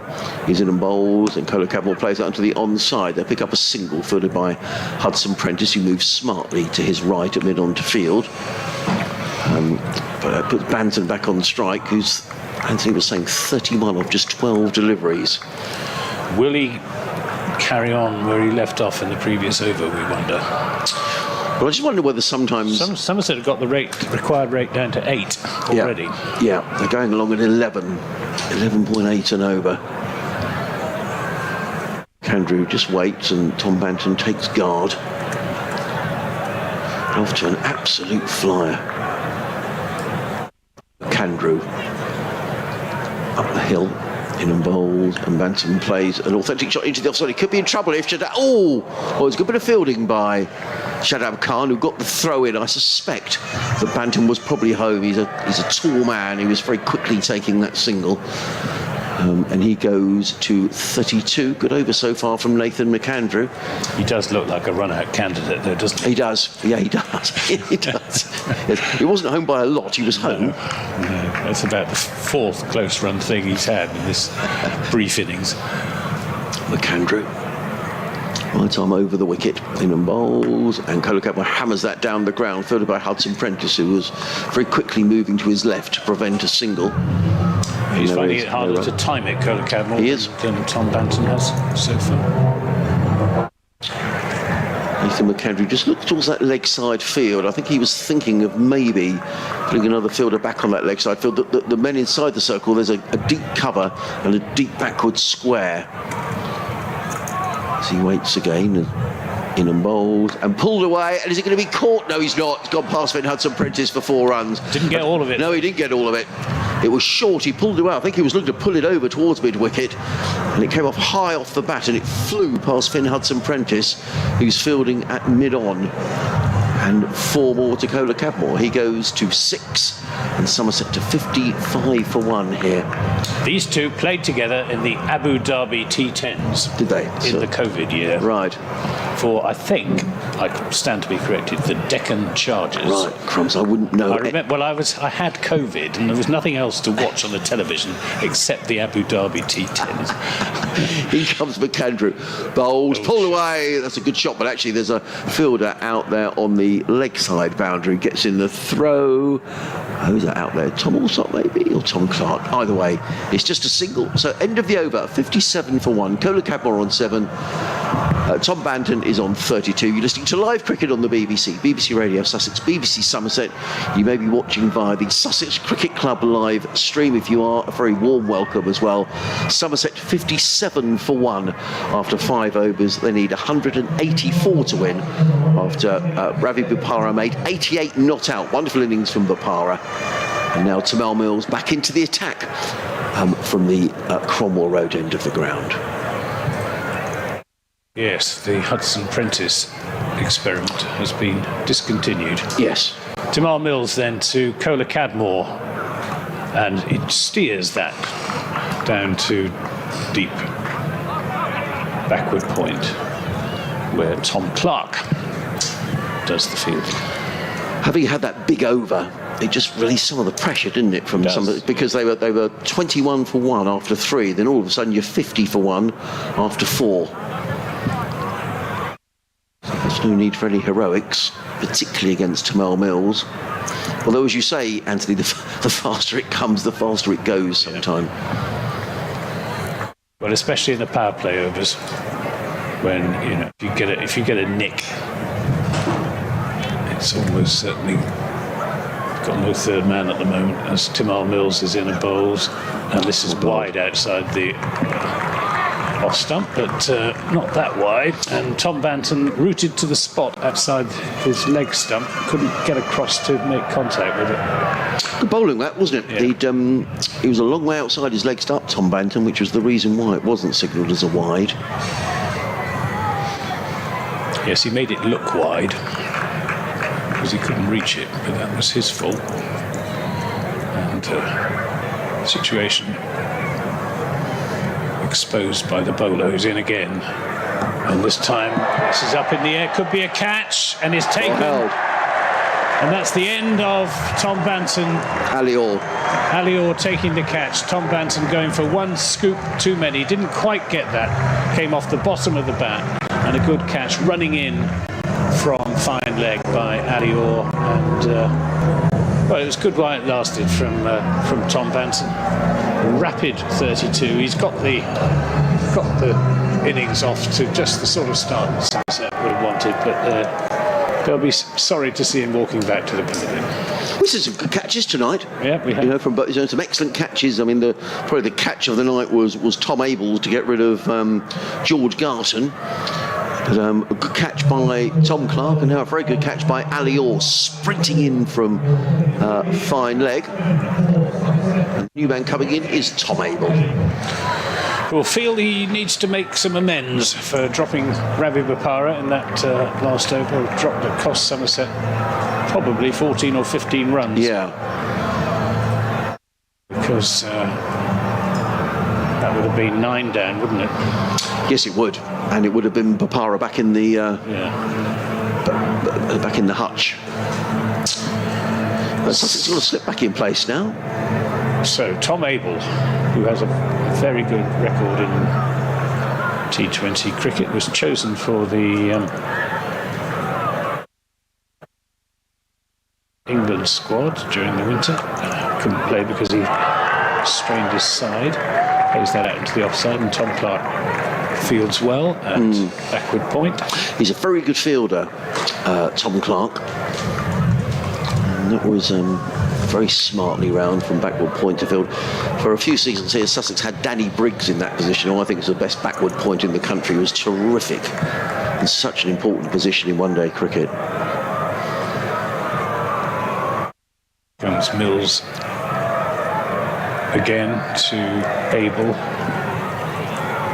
He's in and bowls, and Abel just runs this backward a square, and Tom Clark is there again to do the fielding. Good over this from Mills. I think Abel's role here is to anchor the innings and let the hitters around him do their thing. Tom Kohler-Cadmore, Tom Lammonby. And of course, 4 out of the first 5 Somerset batsmen are called Tom. Right. Yeah. There's a lot of Toms in the Sussex setup as well. I know. As Mills is in and bowls to Abel, who's up in the air, should be a catch. No, it's Michael Burgess left it to Shadab Khan, and by the time he realised that Shadab Khan wasn't going to get there, the ball had fallen to earth. Whether Michael Burgess could have got back, I'm not entirely sure, but by stopping, he removed that possibility from the equation. So Tom Abel escapes, going for a hook shot against Tim Mills with that extra pace and making a complete haulix of it and escaping. That could be absolutely crucial. 59 for 2 after the end of the power play. Yeah. Well, good, absolutely. Difficult to tell from him. My first feeling was that you were absolutely right, that it was going to be a wicket-keeper's catch, but he didn't go for it. However, nonetheless, Ravi Bopara into the attack. So 59 for 2, good over by Tamal Mills at the same stage as Sussex was 66 for 2. So not a lot in it. And to Mills, just to say, going for those 2 runs in that over, final over of the power play, Sussex would have settled for that. Ravi Bopara, fresh from having laid 88, is coming into bowl to Tom Abel. He's in and bowls, and Abel works us onto the leg side. They've taken 1. Coles is very quickly in from down below us, but long on, gets in the throw. Prevents anything more than a single. So Abel goes to 2, and Somerset to 60 for 2. The 7th over. Good atmosphere around the ground tonight. It's got a bit chilly, I think, if you're sitting outside. I can see a few people with some jumpers and the odd fleece here and there. As Bopara is in and bowls, and Kohler-Cadmore is struck on the pad. There's a loud appeal, which is turned down by umpire Blackwell. The ball dribbles to backward point, and there is no run. He's a canny bowler, is Ravi Bopara. If it's turned down by umpire Blackwell, it's almost certainly not out. Right. Because he's an outer. Okay. I think he's calmed down a bit, but certainly when he first came onto the circuit. He was quite quick on the draw. Para, and these medium pacers varying his pace. He's in and bowls, and Abel works it onto the leg side. They've taken one, but again, it will just be the single because George Garton, who's another fine fielder, is in very quickly from the deep mid-wicket boundary. Restricts it to just a single. Total goes to 62 for 2. Now they want to change in the field. George Garton is going to come a little wide as they move the long on. James Coles has come around to a fairly straightish mid on. George Garton to what we would know as cow corner, away to our right. You just like to hit it there. The Para into Kola Cadmore, who hammers this one away. Now, he could be caught. It's into the offside. Shadab Khan is going for it. There could be a collision. Oh, my Lord. They've hit each other. They've collided in the outfield, and that looks really, really nasty. It was Shadab Khan and Nathan McAndrew. They both went for the same ball, and they've collided in the outfield, and they need to get some physios and some medical attention on very, very quickly here. There was clearly no call. John Morelli, the Sussex physio, is racing on, and there are 2 fielders now prone on the outfield. Nathan McAndrew I think and they're all right. Shadab Khan, they both went for the same ball. They collided, and the Somerset video's coming on as well. Well, it was played into the offside, and now the players are gathered round, and there's an awful hush around Hove as the physios come running onto the field. I think the Somerset physios coming on as well. But it was Shadab Khan and Nathan McAndrew. The ball was in the air. They both went for the same ball. Yeah. I've no idea what happened there in terms of runs, which is pretty immaterial, I think. But we've now got a link. How did you see that, Anthony? It looked really nasty. Well, was it McAndrew was coming off the boundary, wasn't he? Yes. It's one of those where someone needs to call, isn't it? And hard to see whether... I think it's McAndrew's head that's ministering to. Yeah.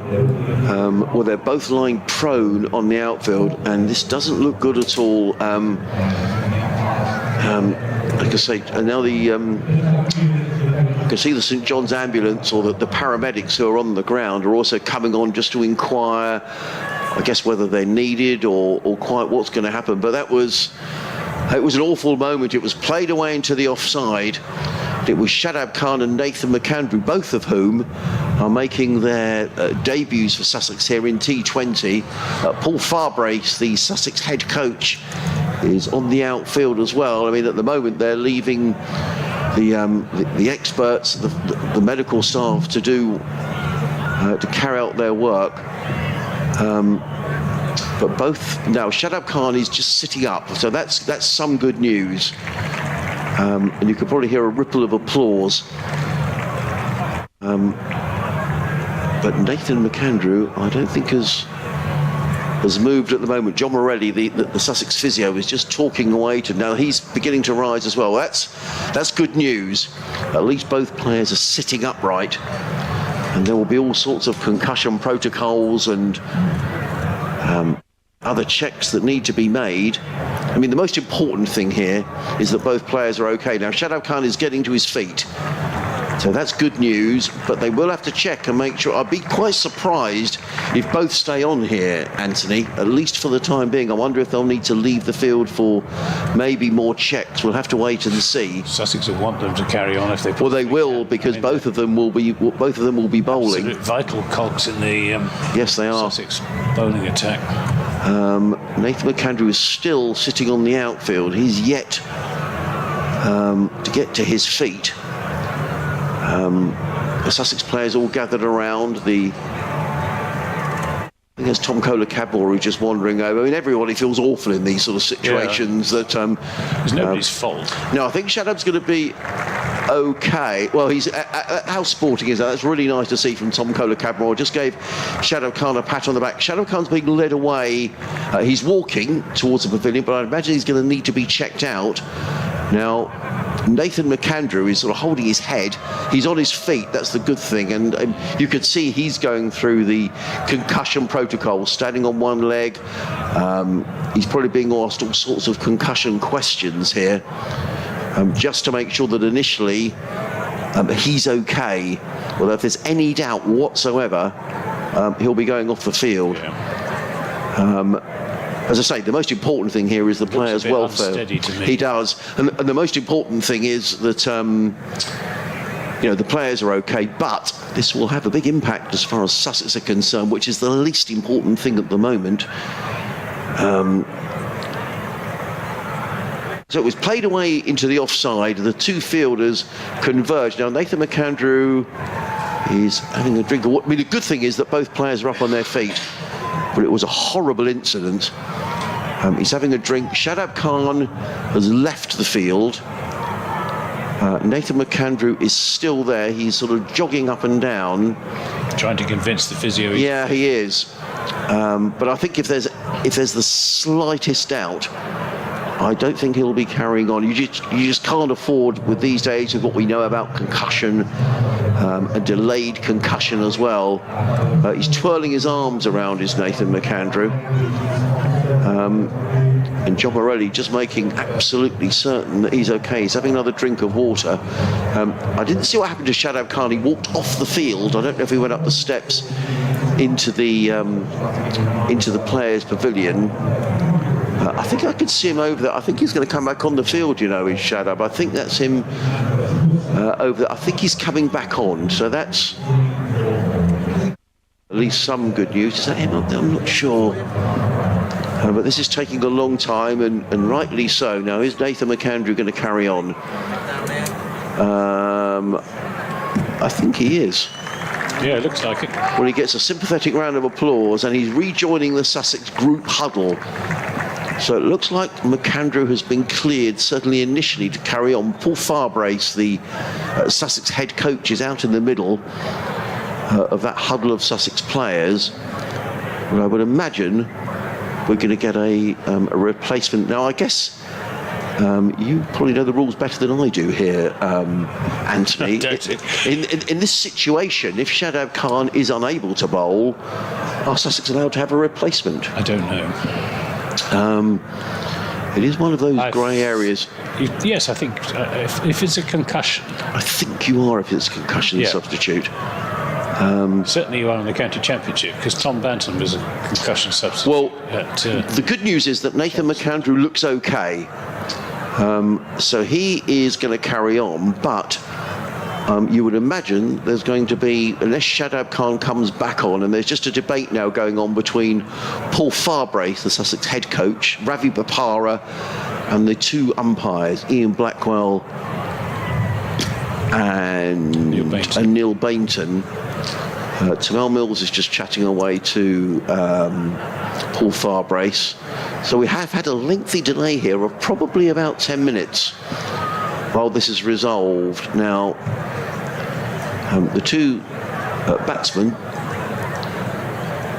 Tom Kohler-Cadmore and Tom Abel, are just speaking there to Neil Bainton. I'm not sure whether... I don't suppose for one moment we could have a reduction of overs because of that incident. Paul Farbrace is making the signal towards the scorer's hut. I think they're over on the far side. All sorts of pointing going on now. I haven't seen a Sussex 12th man come on.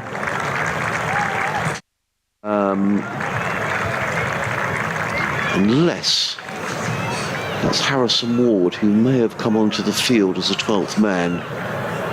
Either way, yes, I think it is Harrison Ward who's come on, who's fielding at mid-off. So, what have we got here? 2 runs were taken by Tom Kohler-Cadmore. He's on 10, so a long delay.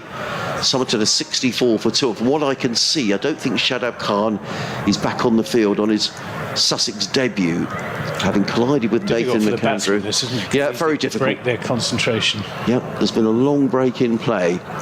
But we're back underway as in comes Bopara, bowls, and Kohler-Cadmore steers that onto the leg side and picks up a single as James Coles comes in to field and picks up a single as Tom Kohler-Cadmore. He goes to 11 and the total to 65 for 2. You could almost see that happening in slow motion, couldn't you? The fielders converged. I thought, I hope one of them's got a call here. But mercifully, they both were up on their feet. So let's hope that Shadab is okay. In comes Bopara, bowls, and Abel works out onto the onside. A sprawling Ravi Bopara can't save the single. Abel goes to 3, and Somerset to 66 for 2. There's a bit of a hush around the ground now. I think people just sort of pleased that the injuries are not more serious than they appear. But let's hope that Shadab Khan is okay.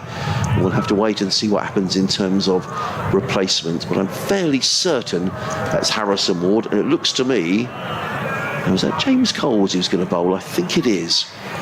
So I can only assume that James Cole is bowling. I don't think he would have been first choice spinner. That would have definitely been Shadab Khan. But it is going to be James Coles who's going to bowl the, where are we? 8th over of the innings. Slow left arm. Yes.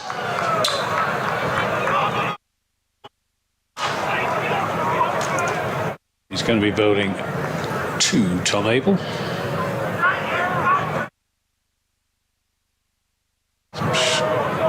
Noise in the crowd. Yes.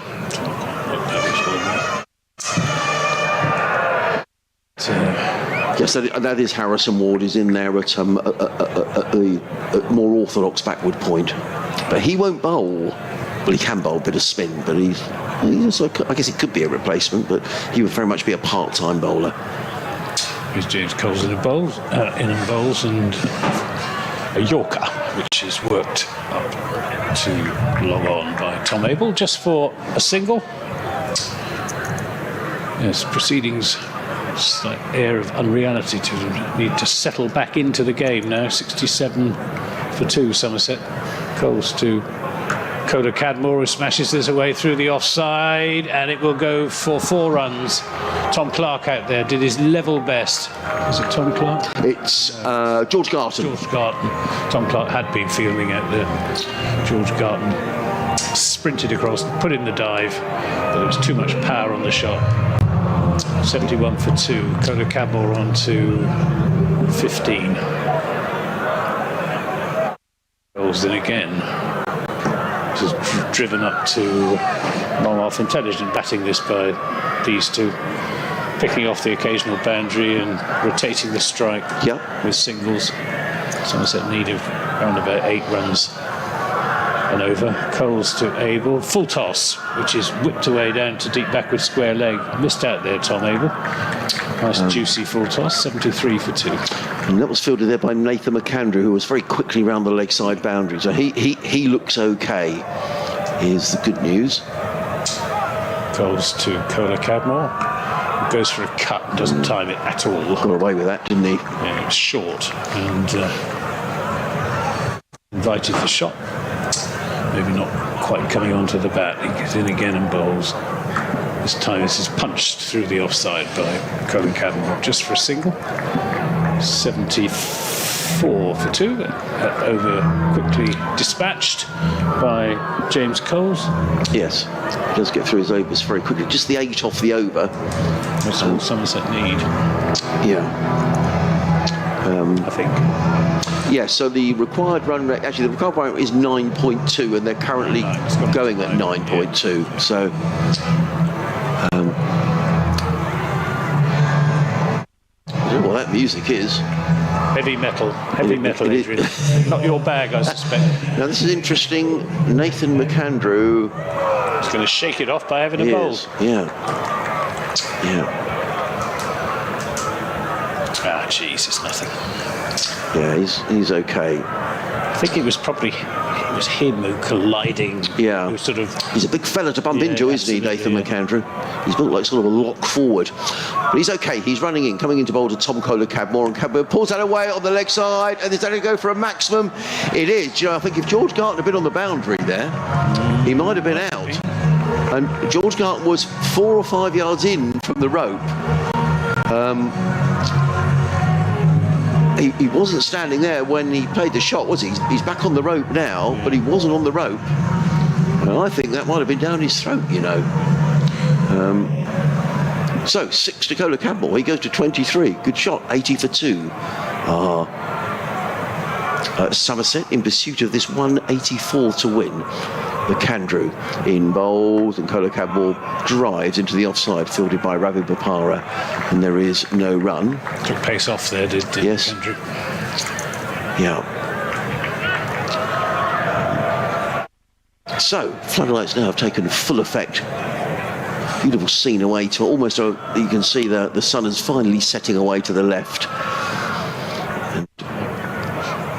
And Nathan McAndrew comes into bowl to Tom Kohler-Cabell, who's on 23. He's in bowled, and Kohler-Cabell plays a perfect off drive down to long off, fielded there by Harrison Ward, who's the replacement for Shadab Khan, who was collided with Nathan McAndrew, both of them trying to take a catch.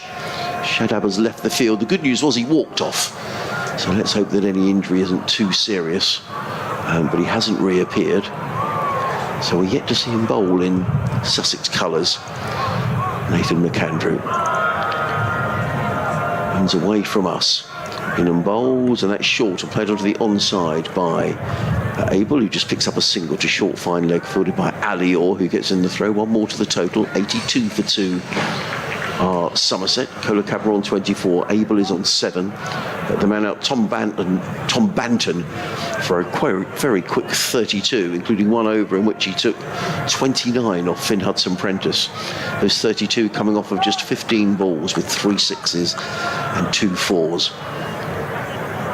Andrew in bowls. Oh, hit on the pad. That was going down the leg side. I think nonetheless it's a leg bye, fielded by Tamel Mills at short third man. Just one more to the total. Goes to 83 for 2. The 9th over. Somerset needing to score at 9 and over. They're currently going on at 9.4 and over. Crucially, they have wickets in hand. McAndrew trying to do something about that as he runs away from us. In and bowls and played onto the onside by Abel. They'll be looking for 2 here, but I don't think it will be 2 because George Garton is very quick across the ground. Prevents anything more than a single, so Nathan McAndrew finishes an over which cost 10 runs. So, at the end of the 9th, Somerset 84 for 2, Abel on 8, Kohler-Cabell is on 24. And who are we going to see coming in? It is going to be James Coles, who's going to bowl his 2nd over from the Cromwell Road end of the ground. Yep, and these two, as I say, just playing very sensibly, not going mad, picking off 1 boundary and over, and then making up the rest with singles. Maybe 2 here. And they decide against it. There would have been 2 because there was a slight misunderstanding between the 2 fielders out in the deep. But it's just a single. 85 for 2, nearing the halfway point. Coles to Kohler-Cabell, who drives up to long off. Run a ball at the moment. Yeah. And as long as they pick up the boundary as well in the course of each over, that's fine. Coles in bowls. And he's bowled him. No, he hasn't. I think it came off Burgess's pads. Yes, I don't think Michael Burgess whipped the bails off. I think they came off his pads. It was a quicker delivery from James Coles. Tom Abel going for the pull shot, missing it, and the bails came off. Coles in a bowls to Abel. This time gets the sweep away, but it's just a single as it's fielded out in front of the pavilion here at Hove. It's not a classically designed pavilion at Hove, is it? Kohler-Cabell drives. It might be 2. No, it'll just be a single. So they're taking a runner ball. We had 4 runs off this over so far. Needs to get out of this, James Coles, if he can. If he gets out with just 5 off the over, or 4 off the over. He's in bowls. A reverse sweep from Tom Abel, makes no contact. Appeal for LBW, given as a leg by umpire Bainton. And that was a good over. It was. 4 runs off the bat, 5 in total with the leg by. 89 for 2 at the halfway stage. At the same stage in their innings, Sussex were 86 for 4. So pretty much even Stevens. Somerset with wickets in the bank as the first sweet Caroline of the summer rings across Hove. Well bowled, James Coles. He would have certainly been a bowler that Ravi Bopara would have had in mind throughout the evening, but certainly Shadab would have bowled ahead of him. So his first T20. Shadab isn't going to bowl. Yeah. Coles. Yeah. Those 2 overs. Although, Shadab comes back on, he can bowl. Now this is interesting because Finn Hudson-Prentice is going to get another over. His opening over went for 29, but he's going to now bowl up the hill. He's going to be bowling to Tom Abel, who's on 10. Somerset needed to score at 9.5 an over. It's currently going at 8.9 an over. So, but they have got those crucial 8 wickets in the bank. As in comes Hudson-Prentice running up the hill. He's in and bowls to Abel, who's playing this one down the ground. Literally down in front of us is James Coles, who runs in and fields. And, throws on the bounce to Michael Burgess. One more to Abel. He goes to 11. You were saying when he came in, you thought he might play the anchor role here. 11 off 15. Perhaps leaving it to others. Tom Kohler-Cadmore, whose bootlaces came undone a couple of overs ago. He's having to redo those bootlaces. Kohler-Cadmore, he's on 26. 20 deliveries. He's the man of whom Somerset are hoping for great things. Well, in all forms. He's just surveying that leg side boundary. As in comes Hudson-Prentice over the wicket bowls, and Kohler-Cadmore hammers that down the ground. That's 6. That's gone many a mile, and that's out the ground. That's into the car park behind us. It was just belted down the ground. He just stood and delivered. Then it was in the slot, and he just decided to help himself and belted it down the ground for 6 runs. Very strong down the ground. Yeah. Well, he goes to 32 of 21 deliveries, and Somerset to 96 for 2. Poor old Finn Hudson-Prentice isn't having a great night. He's in his 2nd over. Runs away from us. Bowls to Kohler-Cadmore, who smashes this one. That's going to be 6 more. That's way over the head of James Coles, and that's gone over the media centre. Just pulled away. Well, he had to make a decision here, did Ravi Bopara. And Kohler-Cadmore has helped himself to back-to-back 6s, and that takes all the pressure off Somerset. 13 off the over. They've certainly targeted Finn Hudson-Prentice here, haven't they? 29 in the first over. Now we're waiting for the ball to come back. I'd imagine we might need a replacement. Umpire Blackwell is saying, has that ball come back? No, it hasn't. No, they've asked for more balls to be brought out.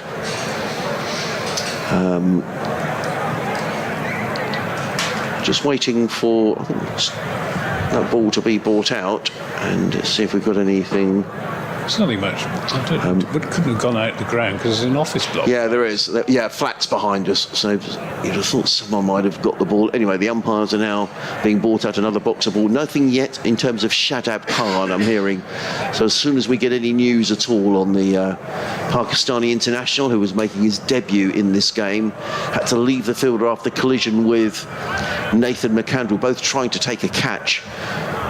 We have to say that Shadab did leave the field walking, which was the good news, and he seemed to be walking fairly briskly, so he wasn't sort of hobbling off from what we could see, but we'll have to wait and see what the damage is, if any. Anyway, in comes Hudson-Prentice, 13 off the over, in and bowls, and Kohler-Cadmore's at it again, driving the ball down the ground. He's going to pick up 1 as Harrison Ward comes around quickly from, no, it's not, it's Nathan McAndrew, I apologise, gets in the throw, but 1 more to Kohler-Cadmore, who goes to 39, is that? I think it is 39. Yeah, 39. 103 for 2. So Glamorgan, what's the matter with me? Somerset needing 81 to win. We got Glamorgan on Sunday. In comes Hudson-Prentice over the wicket, and Abel just plays that onto the onside. He'll pick up 1. He'll be very happy to do that. Tom Abel, as George Garton misfields, but luckily for him, James Coles was behind him and prevented anything more than a single. Abel goes to 12 off 16 deliveries. So what have we had off this over? 15 off the over so far. Hudson-Prentice will be hoping to get out of this over without any more damage if he can, but he's bowling to the dangerous Tom Kohler-Cadmore, is on 39 off just 23 balls. Hudson-Prentice is in and bowls, and right up in the block hole. Good delivery by Hudson-Prentice, and Kohler-Cadmore plays the ball down the ground. So after those 2 6s, a good recovery by Finn Hudson-Prentice. The final 3 balls of the over just going for the 3 runs. So at the end of that over, which is the 11th over, Somerset are 105 for 2. Kohler-Cadmore on 40. Abel is on 12. At the same stage as Sussex were 95 for 4. So Somerset will feel very much in the box seat here. They need to score at 8.6 and over. Yeah. They're currently going along at 9.6 and over. So another over from James Coles from the Cromwell Road end, which is crashed away through the offside by Cola Cadmore, and they decide against a second run. And good piece of fielding by George Garton, I think it is out there. Yeah. Quickly across to the ball and got his return in the air equally quickly. 106 for 2. James Coles bowling slow left arm from the Cromwell Road end.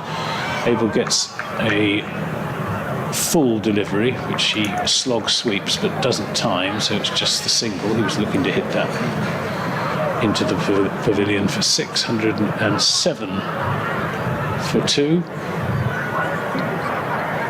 A quicker ball, which is played to Ravi Bopara. Andy Cleve on Twitter says, I was harsh on Abel to say he needs to make amends. But I think what I actually said, Andy, was I think Tom will feel that he needs to make amends. This is a strange shot by Cola Cadmore, but it's worth 4 runs. There's a short arm pull to a ball. Yeah. You normally see them batsmen play that sort of shot to medium pace or quick bowlers. He levered that away through the onside. 111 for 2. And this time they will pinch a single. 112 for 2. I must say he does bowl his overs quickly. Yes, he does. Sussex need a wicket here because these two came together at 58 for 2. Last ball of the over, Coles to Abel, short, and that's 6. Oh, that's gone miles. That's helped away right over up deep into the top of that stand. What's that stand called? Well, it used to be called the Shark Stand. It's the southwest corner. But he adjusted his shot, didn't he, Tom Abel? Yeah, he saw it was short and he pulled the ball away. 18 for 2. Yeah. So what's that? 13 off the over. 29 off the last 2 overs. Yeah, and I mean, Tamel Mills has only bowled the 2 overs here for Sussex. I think probably Ravi Bopara is thinking here he needs to get his seamers back into the attack, because at the moment Somerset only need to score at 8.2 and over. They're currently going at 9.8 and over with wickets in the bank. At this stage, you would feel this is Somerset's to lose. Yeah. It's going to be George Garton who's going to come in from this end of the ground to bowl to Cola Cadmore. He's in a bowls and Cola Cadmore just eases that to short extra cover, fielded by a tumbling Bopara, and there is no run. So a good start to the over. Tom Cola Cadmore is on 46 of 29 deliveries. At the same stage, after 12 overs, Sussex were 100 for 4. So Somerset at the moment very much in the driving seat as George Garton is in and bowls to Cola Cadmore. Pulled away, another 6. That's gone miles. That's a huge hit. He can't bowl short to him there. Cola Cadmore just stood up, pulled the ball over mid-wicket. What a way to go to his half-century. 52 off 30 balls, and Somerset to 124 for 2. Well, we said 180 was a minimum, and at the minute, that doesn't look like it's going to be enough, Anthony. His first half-century in T20 cricket for Somerset, and his 30th 50 in all T20 cricket. Garton again coming around the wicket, changing the line of attack. He's in and bowls short, hammered by Cola Cadmore down the ground. Harrison Ward is there. No, it's not. It's Nathan McAndrew, I do apologise, who misfields but nonetheless gets away with it. And a sloppy throw that comes in that George Garton had that was a very difficult ball to stop. He managed to get something on it, George Garton. They were thinking about coming back for a second, but decided not to. 125 for 2. George Garton wants a change in the field. Elsewhere, Glamorgan have beaten Gloucestershire by 2 wickets down in Bristol. Looks like Surrey are going to make it 2 out of 2. Kent 174 for 7. Needing 223 to beat Surrey. As in comes Garton, bowls and Abel strokes this gloriously through the offside. It's only a single though, fielded out on the deep cover boundary by Tom Alsop. 1 more to the total. 126 for 2. Really, Somerset here just need to pick up the singles. Just need to score at 7.9 and over. They're currently going along at 9.5 and over, but with 8 wickets in the bank. As Garton is on his way. Bows to Kola Cadmore, hammers that down the ground, and that's 4 runs. Nothing Nathan McAndrew could do about that. He's at long off, but he had a long way to come round. It's belted down the ground by Kola Cadmore. He hits it frighteningly hard, doesn't he? He goes to 57. So off this over, 12 off the over so far.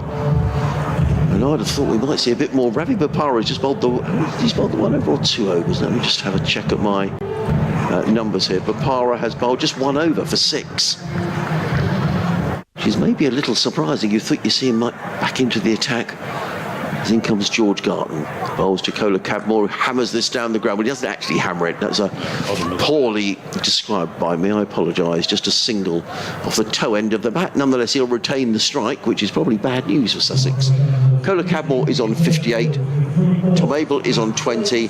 Somerset 131 for 2 at the end of the over, an over which cost 13 runs. And the required rate now below 8, 7.6. Yeah. Well, I'm sure Somerset won't take it easy, but now we are going to see Ravi Bopara back into the attack, and I think it needs a bit of the Bopara magic here. He batted beautifully for his 88. But without those runs, Sussex would have been in a sorry state. These two combining brutality with common sense. That's a very good description. And they've added so far 31. Tom Kola Cadmore needs a new bat. That last shot, when he didn't, he obviously hammered the bat rather than the ball. Yes. It's got a new bat. 73 these two have added In for the 3rd wicket. 5.3 to 13, 7.3 overs, 7.3 overs. Yeah, it's been very good. In the other game, Hampshire 149 for 1 at the Aegeus Bowl. Looks like they're going to beat. They need 23 from 5 overs to beat Middlesex, who will go down to their 2nd defeat of the season. James Vince 74 not out. I was going to say, I bet Vince has got some runs. Yeah, the holders look like they're going to win, having lost to Somerset in their first game. This is played the way through the offside, and this time they will not come back for a 2nd run again, because George Garton was very quickly onto that. And it's just a single, 132 for 2. Kola Cadmore onto 59. Tom Abel on strike on 20. He's been content to play 2nd fiddle, just pick up the singles, hit 1 big 6, his only boundary so far. Bopara, just gentle medium pace, just jogging in from the Cromwell Road end, outside the off stump, and no shot from Tom Abel, who I think was banking on that being called a wide, but umpire Bainton keeps his hands by his side.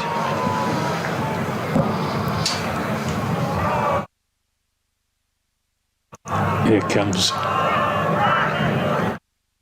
Quite hear what they're singing. Bopara in and bowls. And Abel plays this away through the offside. Will there be 2 this time? Yes, there will on this occasion, and they get there comfortably enough. 134 for 2. I think they're singing Ravi Bopara's name. Lovely message coming in from one of my colleagues, actually, Emily Jeffrey. Hi, Emily. Lovely to have you in touch with us here on the live commentary. Who's watching with her dad, who's recovering from a knee replacement. So get well soon, Emily's dad, with his knee. They can do amazing things now with knees. So. They can. Bopara then to Abel. Abel reverse shot. That'll be 4. That's a very good shot. He got it over the top of the man at short 3rd man and middled it nicely. 138 for 2. Yeah, Sussex are just struggling. I mean, these two are batted beautifully. There's no question about that, and they're going to see. Unless something goes terribly wrong here for Somerset, and it can happen in T20. They're kind of cruising to victory at the moment. Sussex desperately needing a wicket. Bopara to Abel.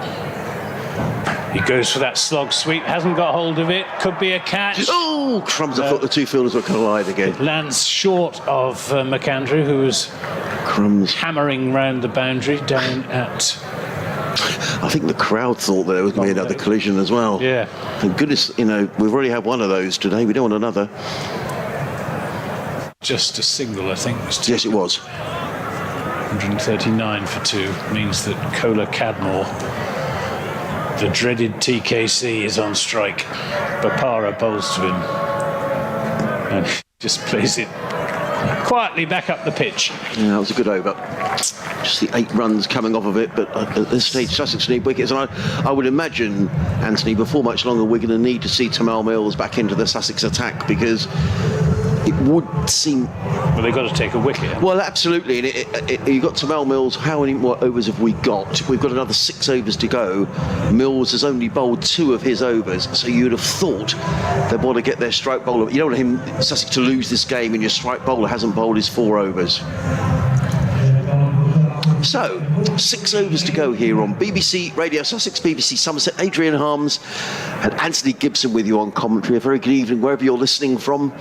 You may be watching the Sussex live stream on this beautiful setting at Hove with the floodlights on, and it's Nathan McAndrew who's running away from us. Comes into bowl to Campbell down the leg side, to Tom Abel down the leg side, and that will be a wide, and Sussex can ill afford to concede wides.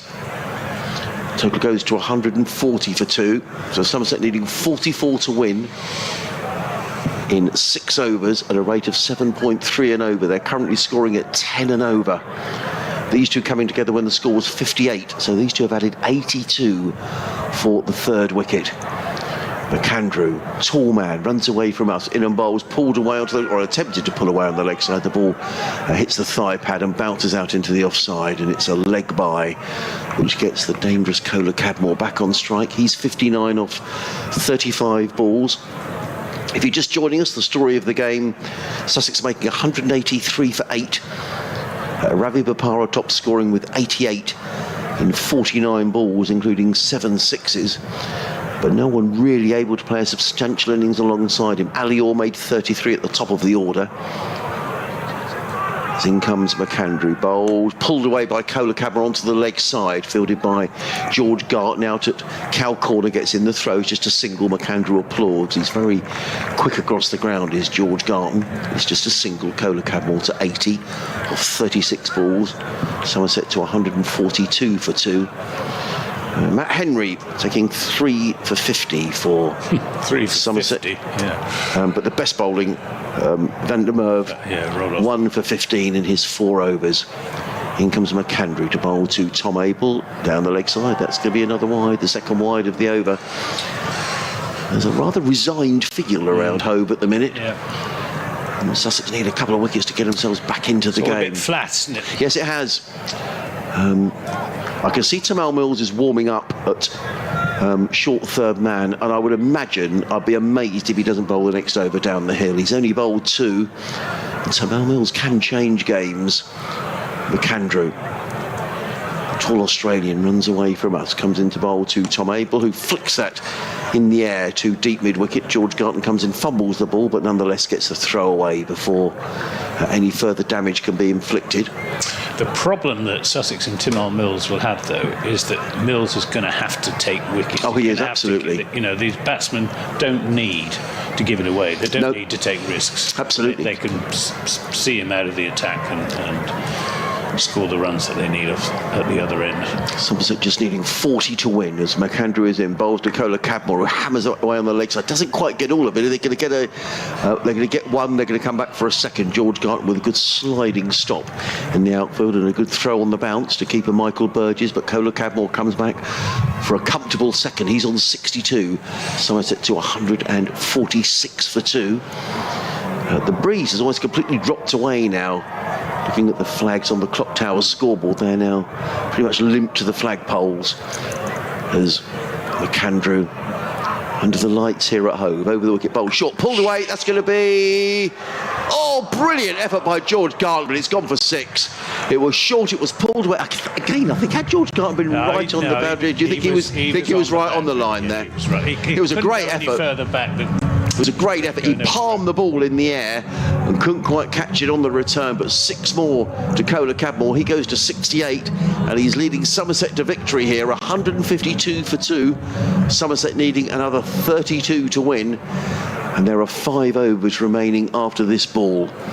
McAndrew on his way from the C end, in and bowls, and Kola Cadmore's hit on the thigh pad. The ball bounces in front of him, so that's a dot ball to finish the over. But Somerset 1-5-2 for 2. 32 needed to win in 5 overs. Live cricket here on the BBC from BBC Radio Sussex, BBC Somerset, Adrian Harms and Anthony Gibson. And a final throw of the dice, I fear, here for Sussex, because Tamal Mills is stripping off his jumper at the far end of the ground and he's going to be bowling down the hill, and Sussex need wickets. I wouldn't be a bit surprised to see a slip in place here, because Sussex definitely need some wickets if they've got any chance of winning this game. 6.4 is the required rate, so very nearly down to just a run of ball. Partnership of 94 now between these two, and you said that Tom Abel will play the anchor role here, and he's done exactly that. So Tamal Mills coming down the hill from the Cromwell Road end to Tom Abel, short down the leg side, wide. Not a good start. 153 for 2. Just 31 runs more Somerset need in 29 balls. No, sorry, 30 balls, because that, of course, was a wide. Yeah, Surrey have beaten Kent by 41 runs at the Oval. That's where Sussex head on Sunday. Tamal Mills to Abel, who plays and misses, hit a ball outside the off stump. Just looking to run that into the offside for a single. Looked anxiously round to Michael Burgess. You never know in T20 cricket. You can have an over, take a couple of wickets, and suddenly the momentum can change. But I think Somerset would kick themselves all the way back to Taunton if they don't win from here. I wonder if they're going back tonight. They've got Glamorgan on Sunday at Taunton. Right. Tamal Mills in and bowls. Oh, that's 4 runs. That's down the leg side, helped on its way down to the fine leg boundary. A bit of a gift that from Tamal Mills.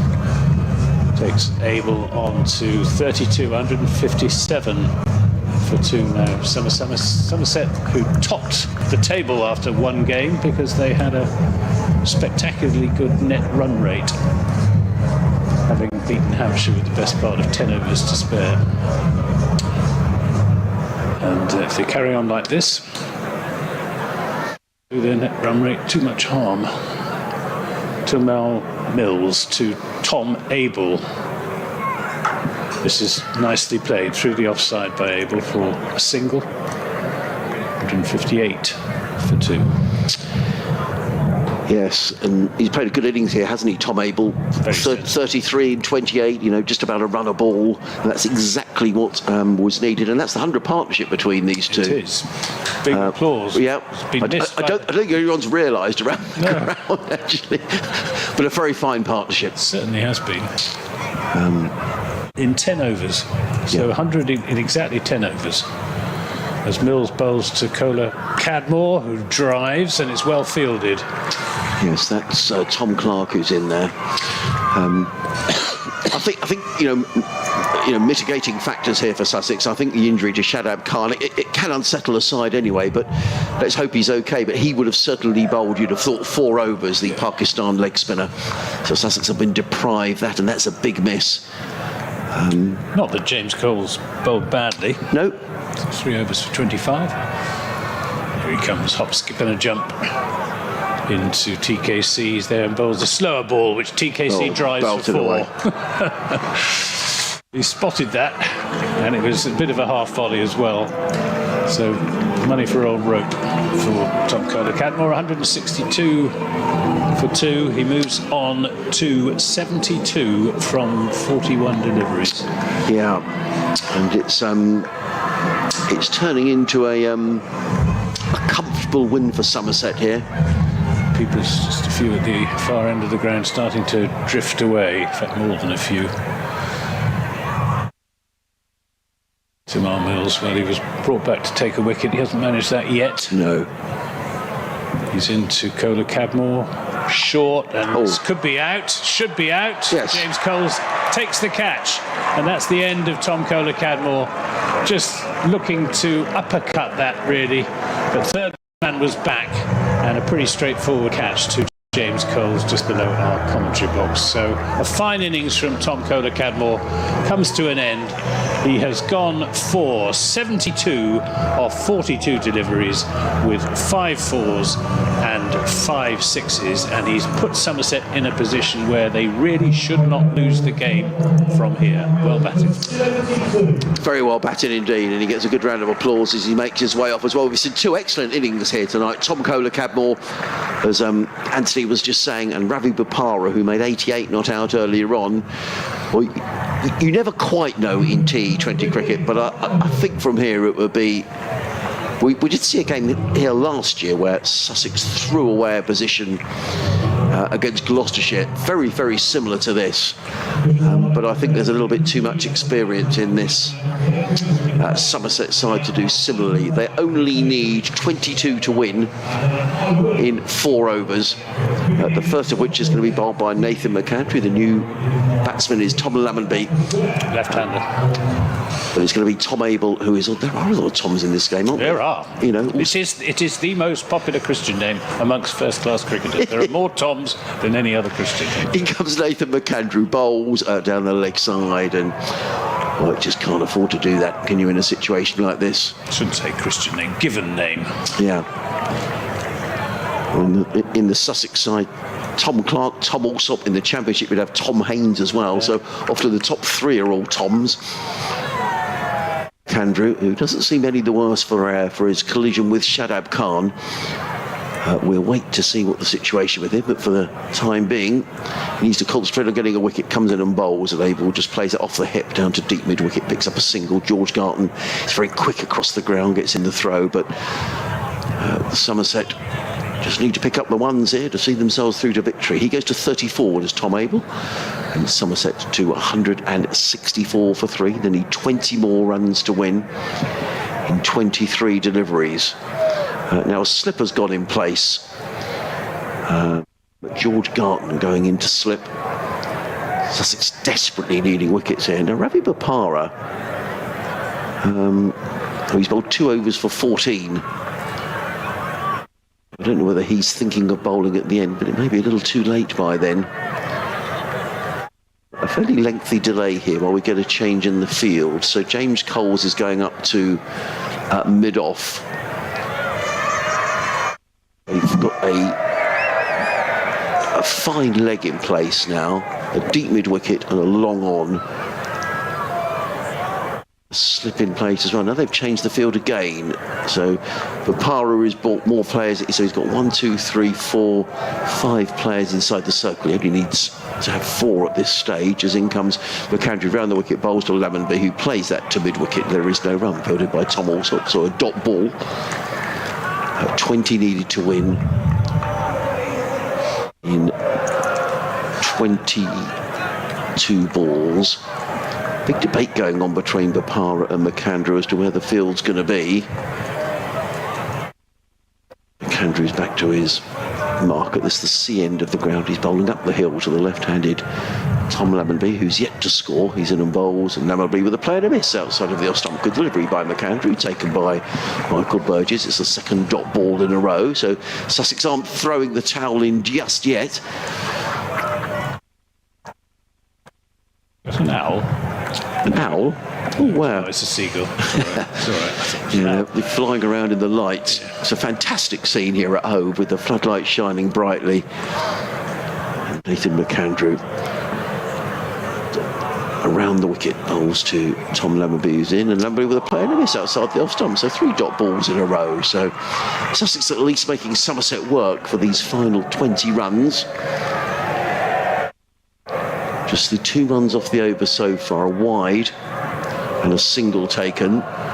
Lammonby stands and leans on his bat at the far end of the ground. McCandrew bowling from the C end, bowling up the slope. The partnership between Kohler-Cadmore and Abel was 104. As in comes McCandrew bowls, and Lammonby plays into the offside, and it's another dot ball, fielded this time by Ravi Bopara, who thought it was the end of the over. He'd forgotten that there had been a wide.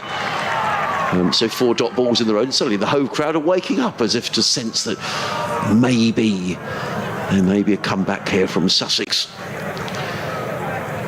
Andrew is certainly showing no ill effects of his collision in the outfield. His final ball of the night Papar is just suggesting a fielding change. It doesn't happen as in comes McAndrew bowls to Lammonby, who's beaten again outside the off stump. So really good over by Nathan McAndrew. 5 dot balls in a row. And just the 2 runs off the over. So at the end of that over, Somerset are 164 for 3. They still need 20 to win, but now they've only got 3 overs to go. The required run rate up to 6.7 an over. And the next over to be bowled by Tamal Mills, who's bowled 3 overs, taken 2 for 20. There's a bit of Hey Jude. You could probably hear an RFX microphone. I think a few people had left the ground. I think it's very unlikely there's going to be sting in the tail, but at least if Tom Abel were to get out, all of a sudden. Well, I said that Sussex threw away a position against Gloucestershire from a very similar position last year. So it's never over till it's over. But let's see what Tamal Mills can do. Tom Abel needs, I think, just to change gear now and to see his side home. Responsibility on his shoulders as Mills comes down the hill in the bowls, and this is hit not middled by Abel out into the onside. It's a single, which means that Lammonby will have the strike, who playing and missing at McAndrew at the other end. He's a very effective white ball cricketer, Tom Lammonby. Opens the innings for Somerset in red ball cricket, and manages to keep his natural attacking instincts in check, usually for until he's got sort of 20 or 30, and then he'll go for a big shot and get himself out. But he just needs to get Tom Abel on strike here. Yeah, I agree. As Mills comes around the wicket, sorry, over the wicket, left arm over the wicket, and this is a Yorker, and he gets the single away. Lammonby out down to backward square leg. 166 for 3, 18 more. Somerset need in 12, 16 balls. It ought to be straightforward, really. But as you say, you never know, a couple of wickets, but still plenty of batting to come as far as Somerset are concerned. It's always more difficult for them. It is. Coming in, though. Yeah, it is. As Mills is into Abel. Slower ball and driven away through the offside, and it'll just be a single.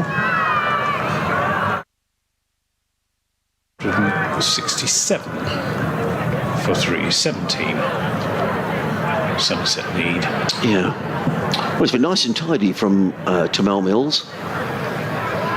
Just trying to think who might bowl the last couple of overs here for Sussex. You'd have thought Papara would bowl one of them. He's only bowled 2 overs so far.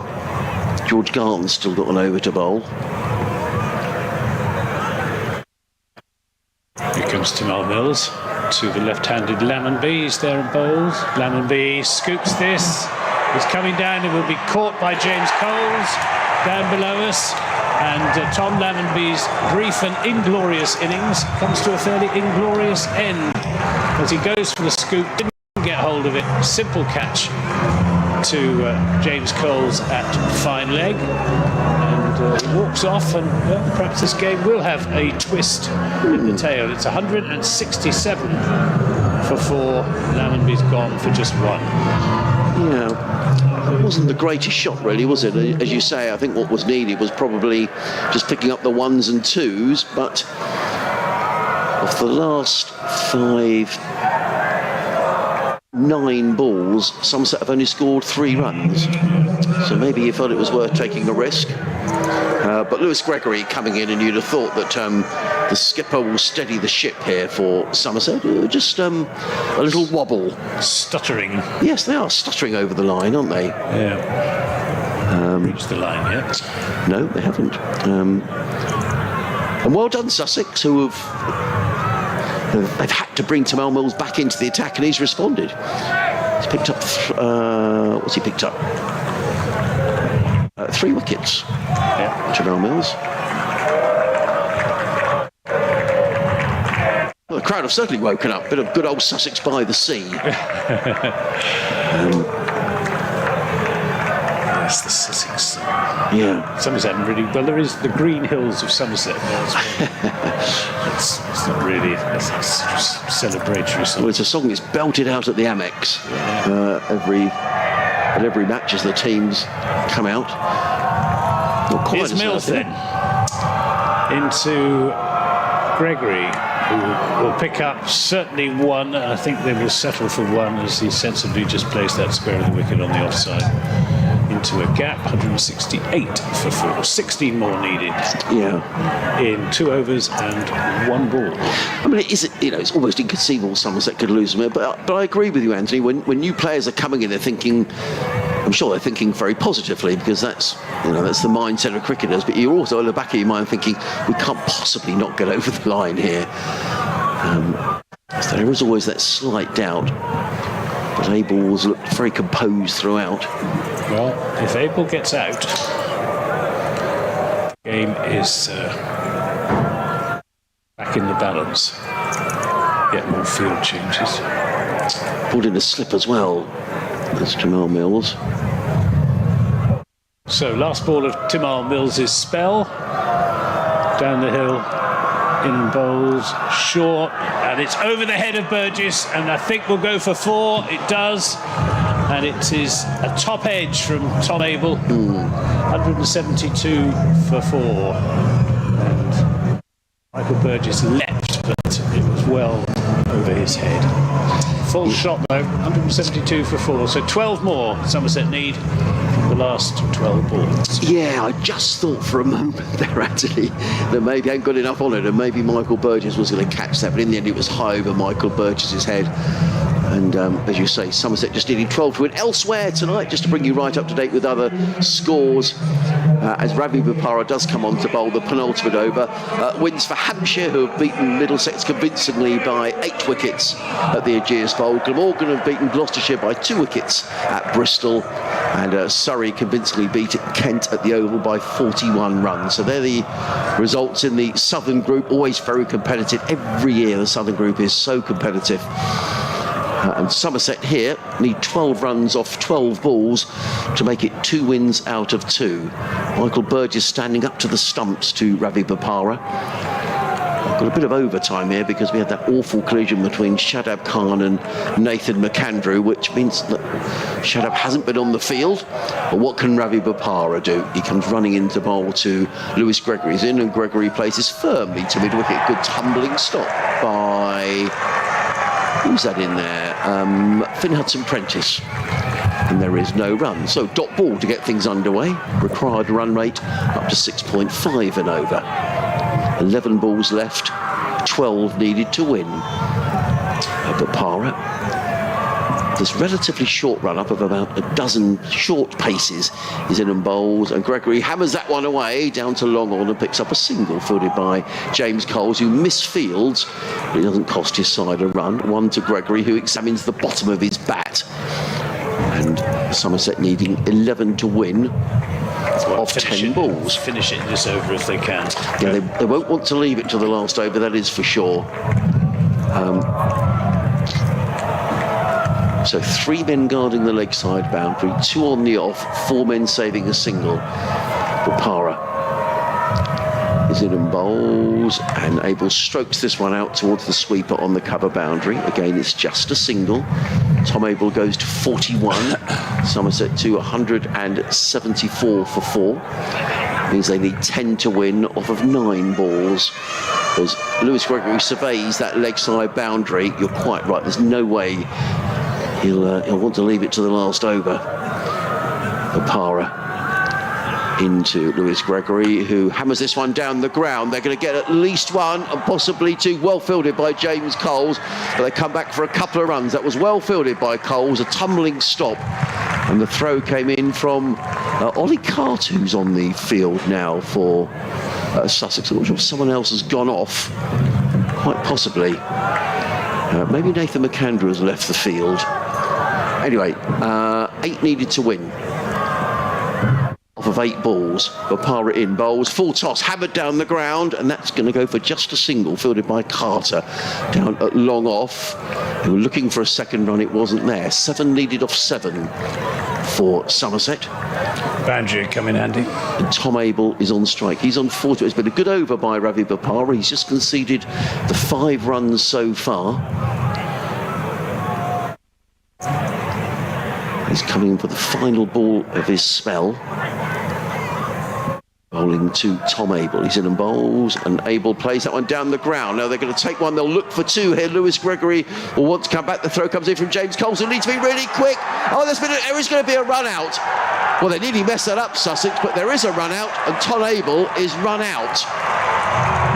So, 6 needed to win off of the last over. Complete confusion between Lewis Gregory and Tom Abel. Abel tucks his bat under his arm and wanders off for 41. Oh dear. So, Somerset just making a little bit of a hash of getting over the line here at Hove. That was Lewis Gregory's fault. There were 2 runs there. Gregory decided he was going to keep the strike for the next over. Yes. And now, did they not even get Tom Abel was completely stranded. Yeah, I don't think they even took a single. I thought they'd taken a single and they were coming back for the second. Just wait. There's still 7 needed to win. So, well, they must have taken a single. Well, surely. I thought it was 7 needed off 7. Yes, there we are. It has adjusted itself now. Yes, they did take at least one. So, Tom Abel run out for 42. So 6 needed off the last over. Well, this is all rather tense. It is now. It didn't look as if it was very remotely tense, did it? 4 or 5 overs ago. Because at one stage, Somerset were, at the end of the 15th over, well, at the end of the 16th over, 162 for 3. Sort of cruising to victory. Yeah. So, who's going to bowl this last over? It's going to be, I think, Finn Hudson-Prentice, who's 2 overs so far. They've gone for 45. Now, who had overs up their sleeve? George Garton's got an over to go. See, Ravi Bopara has only bowled 3 overs, which does seem slightly odd. He's presumably got his calculations slightly wrong. Yeah. When you've only gone... Well, a chance for Finn Hudson-Prentice to redeem himself. Of course, yeah. So George Garton, 3 overs for 26. Tomo Mills, 4 overs, 3 for 28. Finn Hudson-Prentice, 2 overs for 45. Nathan McAndrew, 4 overs for 30. Well, Somerset really ought to win this, but who knows? We said a bit earlier on that you can make a mess of these things. Let's see what happens. So here we go. 6 in 6 is the equation. As Hudson-Prentice is in and bowls at Yorker, which is run down to deep backward square leg by Lewis Gregory for a single. 5 in 5. Perhaps it's going to be a tie. Well, it would be extraordinary if Sussex... Well, you'd still very much favour Somerset here. I mean, a boundary and they're over the line. Well, they're not quite. What's Ben Green going to do here? No, he hit a long ball, but I bet his heart is beating, thumping inside his chest at the moment. Yeah. All sorts of instructions being given to Hudson-Prentice. Field changes. I think a lot of this is to try and put the batsman's concentration. 5 off 5. Hudson-Prentice then to Ben Green, and he aborts his halfway through. He just changed his mind about what he was going to do. We got 1, 2, 3, 4 saving the 1. Hudson-Prentice to Green, who lost this over the top, away out towards the boundary. It's gone for 4. Ben Green hitting that away through straight mid-wicket. The scores are level, 183 for 5, and Somerset have got 4 balls in which to score the 1 run that they need. Yeah, and Sussex might well bring everybody in now. Don't see any point leaving fielders out on the boundary, everyone in on the 1.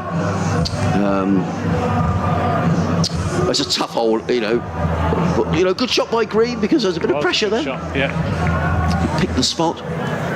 But ball was there for the shot. Yes, it was. On leg stump. Here comes Hudson-Prentice. Somerset need 1 run for victory, and there it is.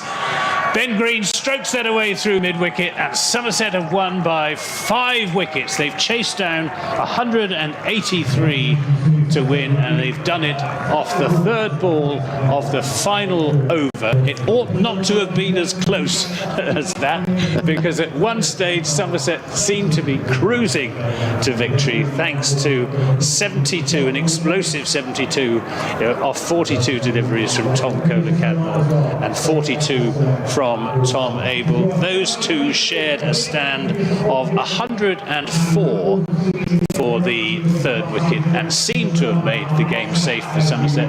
But then, just as the finishing line came in sight, Somerset stumbled. They did. And in the end, they crawled over the finishing line rather than sprinting over it. No, they did. So well done, Somerset. 2 wins out of 2 to start the T20 campaign. And a game against Glamorgan coming up, as Anthony was saying, against Glamorgan on Sunday. Big crowd down at Taunton for that one, I'm sure. Yep. Sussex go to the Oval to play Surrey, who've won their first 2 matches. We have to hope that Shadab Khan is okay in a nasty collision with Nathan McAndrew as they both went to take a catch off of the batting of Tom Kohler-Cadmore.